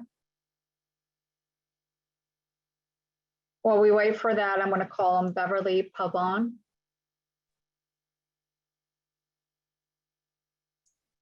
Starting time. Thank you, Chair. Thank you, everyone, for giving me this opportunity to speak. Am I heard? Yes, we can hear you. Okay, thank you. My name is Beverly Pavon. I'm a longtime resident of Harlem, born and raised, actually a third generation of Harlemites here. So I have a vested interest in what's going on in the community. For a long time, I have not been politically invested in what's going on because I didn't think things work politically for us. But I see now recently, because of the housing situations, that we have to get involved. I'm against this 145 program because of the benefits that it would give more so to the developer than the community. I understand that by right that this new construction will get a 421A benefit, and I don't think analysis has been made in regarding the at the moment it would be beneficial to whoever can afford to live in these buildings for now for low income, but they will be priced out in the years to come. The 421 benefits will be beneficial to the developer for over 30 years with property taxes are not being paid for this development. So which those property taxes are not being paid by this developer, programs that's needed for housing and low income or schools and education would not be funded because they're not getting the revenue, which would benefit which would not benefit the community. So I would like to see an analysis, like almost like a immunization of the tax benefits under the 421 will give this developer to how the affordability will be to the community. That needs to be addressed because you will see over the time period that we will be priced out. So I am against this program. I thank everyone who's been talking against it. I thank the support that we were getting from Richardson, Jordan, and other community council people. And I ask that you definitely say no to this project. Thank you so very much for the time. Thank you, Beverly. The next speaker on this panel is Giselle Hearn. Starting time. Hi, everyone. My name is Giselle Hearn. I lived in this community for 60 years. And I just wanted to say, you know, it is a big no on this project here for the simple fact, the community has never been involved in anything, and we wouldn't have been involved in this had Kristen not been elected city council. So that's a problem right there. The problem is that we get all of these new developments and buildings coming up, and we don't have it. Boom, it's there. You know, we didn't vote for that storage on 145th Street, but with this here project on 145 with Teitelbaum, they lied to us to our face many times. We set up a meeting with them as a community to talk with them, with the city council, and nobody showed. And then they sent us this very nasty letter talking about how they did not want to meet with all of, they felt like they, you know, they didn't want to meet with the community. They felt like the community didn't have anything to offer to this project. And also, again, like the young lady Beverly just said, you know, with these taxes coming in, the prices is going to go up for everything, because now we got to foot the bill for this development, these buildings that are going up. And we don't know what type of businesses they're going to put in there that's going to outprice us again. We can barely pay rent and have food at the same time, you know, and take care of our kids. And the people who are moving into these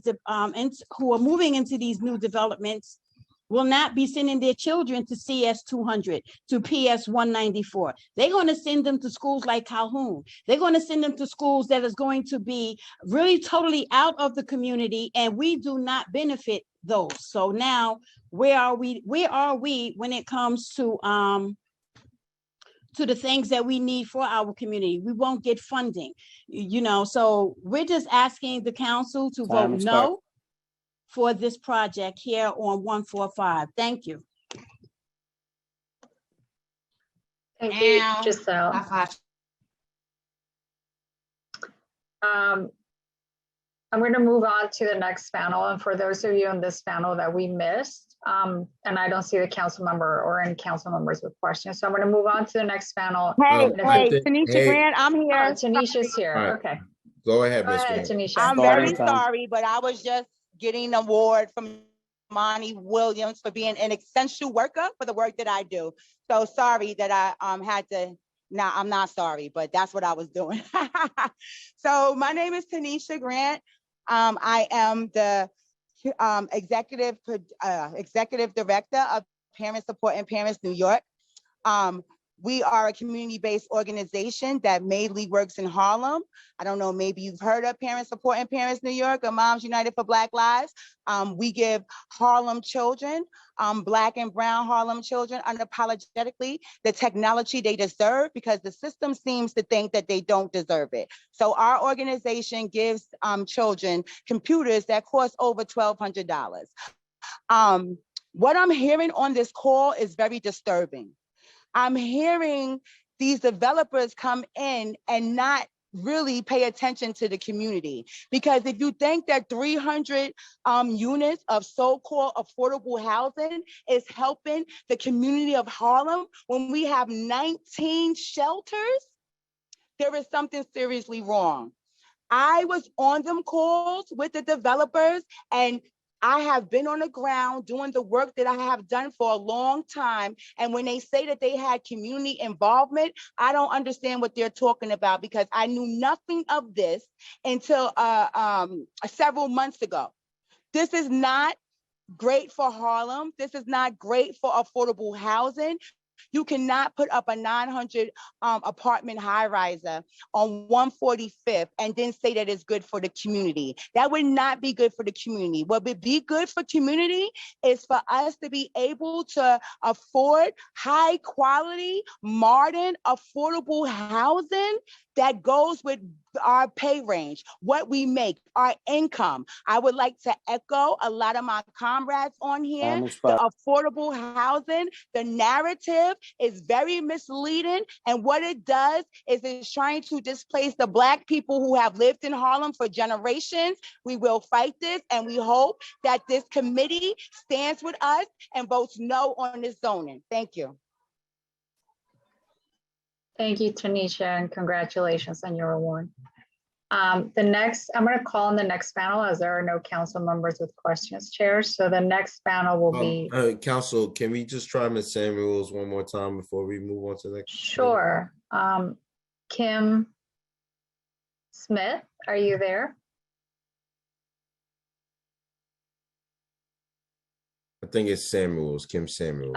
She's actually on the next panel, Chair. No problem. All right, cool. Yeah, you're just for all of you who are waiting, if you haven't testified, we'll do a last call where you can raise your hand and we'll get to you if we missed you.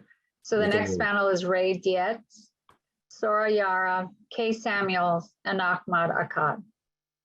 Ray Dietz, first one.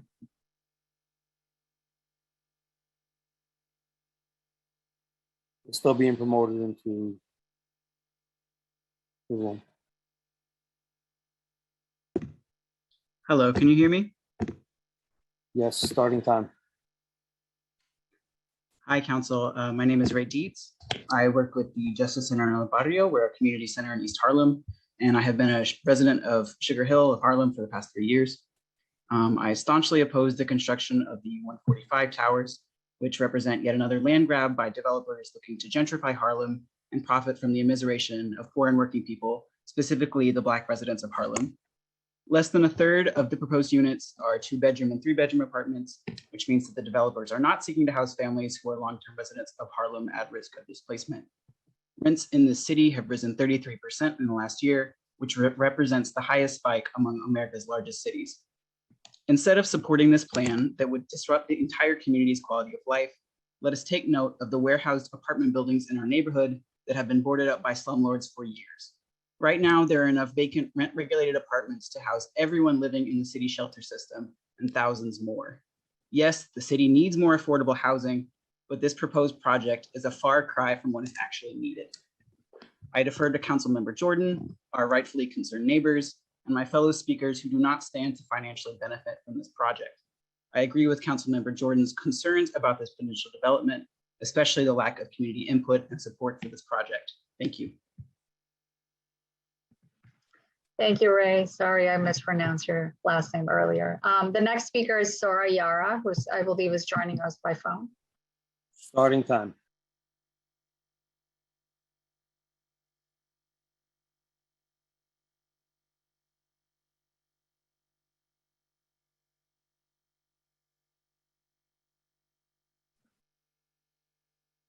Do we have Sora, or should we move on to the next one and go back to her? Sora, you're not unmuting, so we'll come back to you. So the next speaker now will be Kay Samuels. Starting time. Oh, hello, can you see me? We can hear Hello? you. We can hear you, and we can see you now. Okay, I'm sorry, I was having some tech problem. Wanted to say that I am just amazed at my council member and the other young council members in terms of the questions that they asked at the beginning of this. They really seem to be able to go past the BS and to understand what is really going on with this housing project. I also want to say how disappointed I am in the unions that are supporting this project. And I don't believe they've had any discussion with the council member. I know they have not spoken to the community at large. I also want to say that for years, the community has basically been cut out of the process of involvement in terms of the types of housing that has gone on in our community. So it's really great to have an opportunity to have a serious discussion about this and for it to be known far and wide that the community does not want this project. This project is overly large, and it also basically gives very little to the community in terms of the housing. Our cultural integrity in terms of Harlem has now been basically turned into a cartoon where people just come in and say, well, I live in Harlem, but they really don't understand and know the area. It's basically just been to push us out, the Black community out, and bring everybody else into the community. And that subway station will become a danger to the people who live in that area if those buildings are allowed to go up. So I thank you for the opportunity to speak, and I hope you turn down this project. Thank you. Thank you. The next speaker will be Ahmad Akkad. Starting time. Hello, my name is Ahmad Akkad. I'm opposed to this project for many of the reasons that have been listed. So instead of giving those reasons, I'll just give us my experience. I work for the city of New York. I've been in New York for 20 years, most of that in Harlem. I was displaced from Harlem and moved across to South Bronx because I could not afford to stay in Harlem. And many of the reasons for this project are the same reasons that were given for the development in South Bronx. And in the time in South Bronx, I witnessed affordability collapse in South Bronx. And I was only able to move back to Harlem due to the pandemic and rents collapsing. And so the jobs that they were creating, the people who created those jobs or who worked those jobs were not able to live in South Bronx. They were temporary jobs. Most of them, the people who worked there, did not live in South Bronx. Local businesses closed because, you know, the cost of living increased. I'm hearing the same stories that I heard in South Bronx. And for me, as a city worker, a disabled veteran who's jumping around from place to place, I've been displaced from Harlem. I'm not trying to be displaced again. And the same reasons that they're giving today are the same reasons that they gave in South Bronx. And as you can see, we're being displaced in both communities. And so I oppose this project, and that's, I'll give you your time back. Thank you for your testimony. For the next panel, Chair, I'm going to need some help from those of you who can hear me in the hearing. So if, you know, there's currently 5 Lisa McCracken, council member, I believe Lisa works for you, but there's 5 Lisas in the Zoom right now. So can the real Lisa raise her hand so that we can identify you? And okay, so we have Lisa now identified. So the rest of you who are named Lisa, I'm assuming you got the link. So again, if you know, there's still a little time for those of you that haven't registered to do so. But I think at this point we can call on some of you. If you haven't testified, just identify yourselves when you give your testimony. Lisa, are you providing testimony? Yes, I am. Okay, Lisa, go ahead. Starting time. Good afternoon. Thank you. We spoke about the affordable housing, which we know is an oxymoron. There's no such thing as affordable housing with this 145 project. I do want to speak about the 916 units that you are adding to this building with only 124 parking spaces. Parking is at a premium right now in this neighborhood. And again, we ride around 2-3 hours looking for parking. I also want to talk about this retail space that you talked about, that you reached out to Sweet Mamas. I am a lifelong Harlem resident. I've been here 50 years on 148th Street. I have seen that corner, the development, the retail spaces, King Charlie's. We had a fresh meat market that is gone. We no longer have access to that. All those little stores, all those little community stores are gone. You reached out to Sweet Mama and asked if they would stay. What about the other businesses? What about the other stores? Where's the economic development that feeds into our community to keep our community growing? I am anti-145th. I think it is a horrible idea. I think the setup of how you have the low income affordable housing in that little small tiny space speaks volume to how you are disingenuous to the people in the community and what you can offer us. I am rent burdened as other residents are. This 145 project is not for this community, is not for this people. I am not speaking as a council member or working for the council member. I am speaking of a lifelong Harlem resident who has been in court for several years fighting my landlord just to try to stay in my apartment.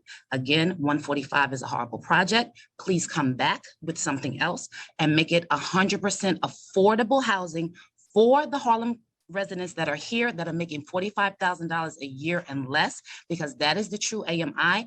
That is the number that you need to look at, and that is what we need to focus on. Thank you. Thank you, Lisa. Chair, it looks like, again, we need your help for those of you who are here to provide testimony, either because you were in a panel before and you haven't provided testimony, or it looks like some of you may have rejoined, but we don't know if, if you are who you are as identified by you. So if you're here to provide testimony, please raise your hand right now.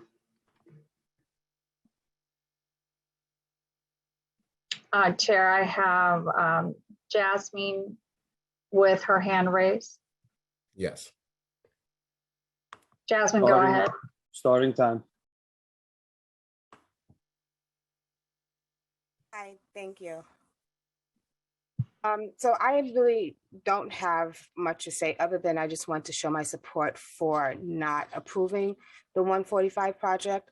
I am a third generation Esplanade Gardens. My grandparents moved here when Esplanade Gardens first was developed.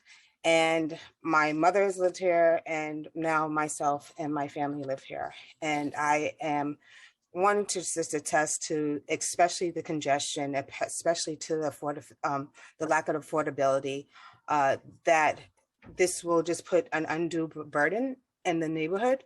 And I definitely just want to commend Councilman Jordan for her hard work and really putting these developers to the fire and making sure that they are held accountable. So I just want to say that I do not support this project, and I would love for the council, the city council, to vote against the project. Thank you.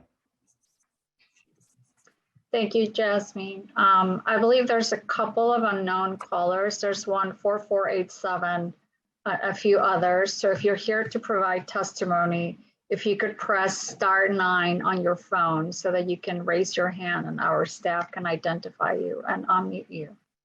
Again, *9 from your phone.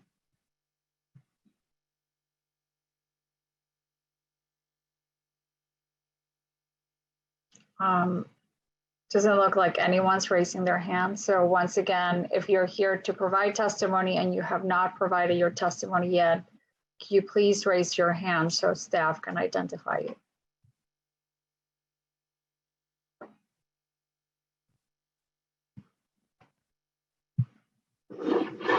Chair, I don't see anyone else's hand raised, so.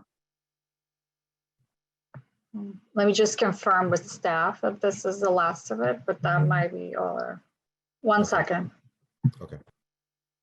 So the meeting will stand at ease while we identify a couple of people. Thank you.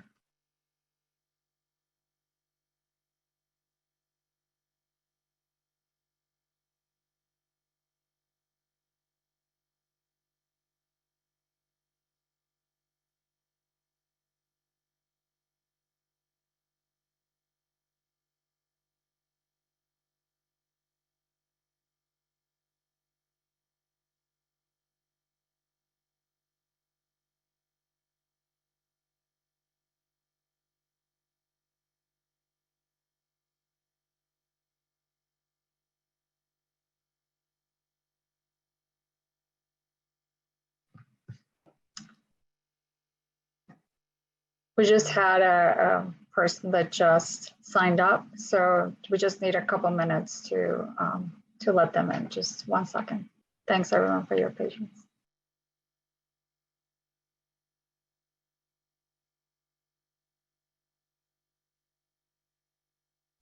While we wait for that person, if we could try Adrian Thomas, can you unmute yourself?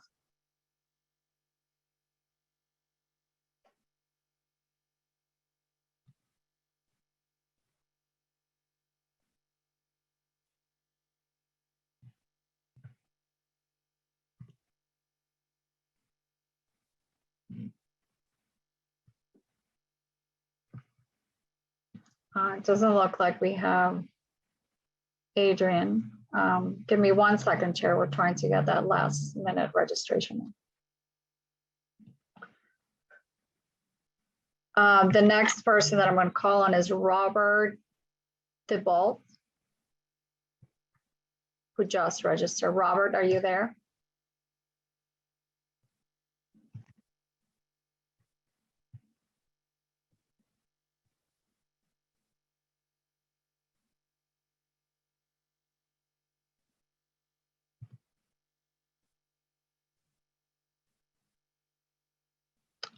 Chair, it looks like he dropped. So if you want to just go back to your remarks and do a last call, just in case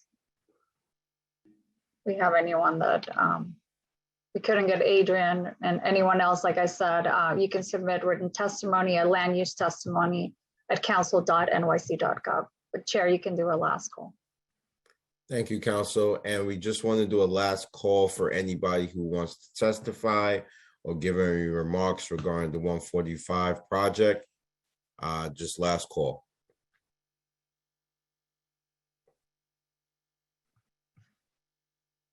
We have Moira Davis with hand raised, but I believe Moira already registered. Is it somebody else that's using Moira's link?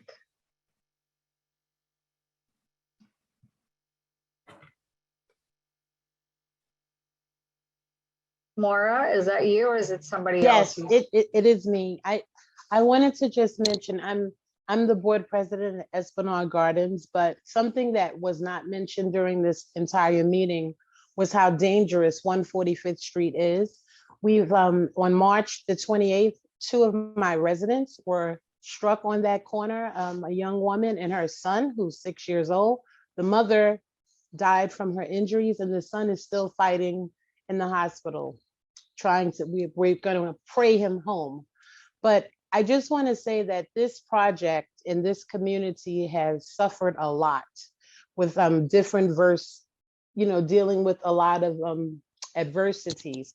And I'm really hoping that we do come back to the table with something that's palatable to the community. We're not opposed to developing the property. Ms. Davis, thank you so much. I'm sorry. Thank you, Chair. Thank you. Yes, thank if you have any further testimony, you could submit it to us written, okay? We'll be sending you guys a written submission too. Thank you. Thank you so much. Thank you, Maura. And it looks like, Chair, I just got word we may have Robert ready to testify. Robert, are you there? Yes, I'm here.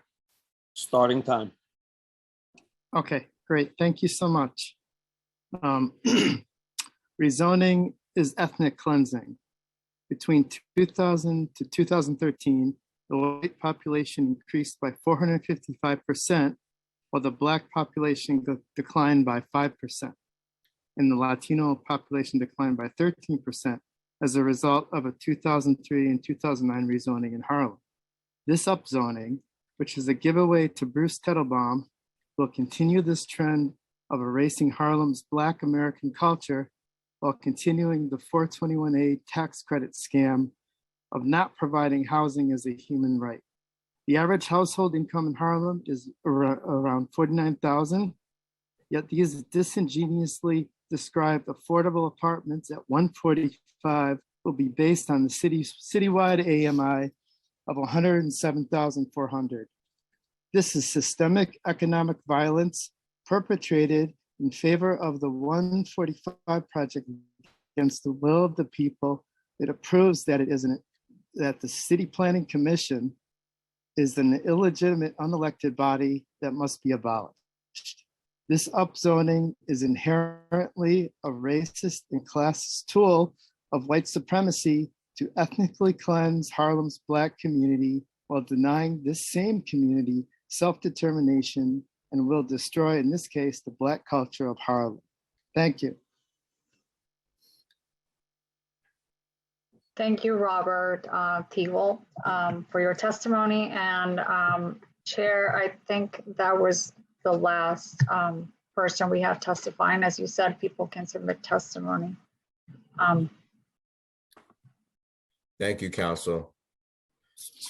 There being no other members of the public who wish to testify on LUs 53 through 57 relating to 145 Museum of Civil Rights rezoning proposal, the public hearing is now closed and the items are laid over. That concludes today's business. I would like to thank the members of the public, my colleagues, subcommittee council, land use and council staff, and the Sergeant of Arms for participating in today's meeting.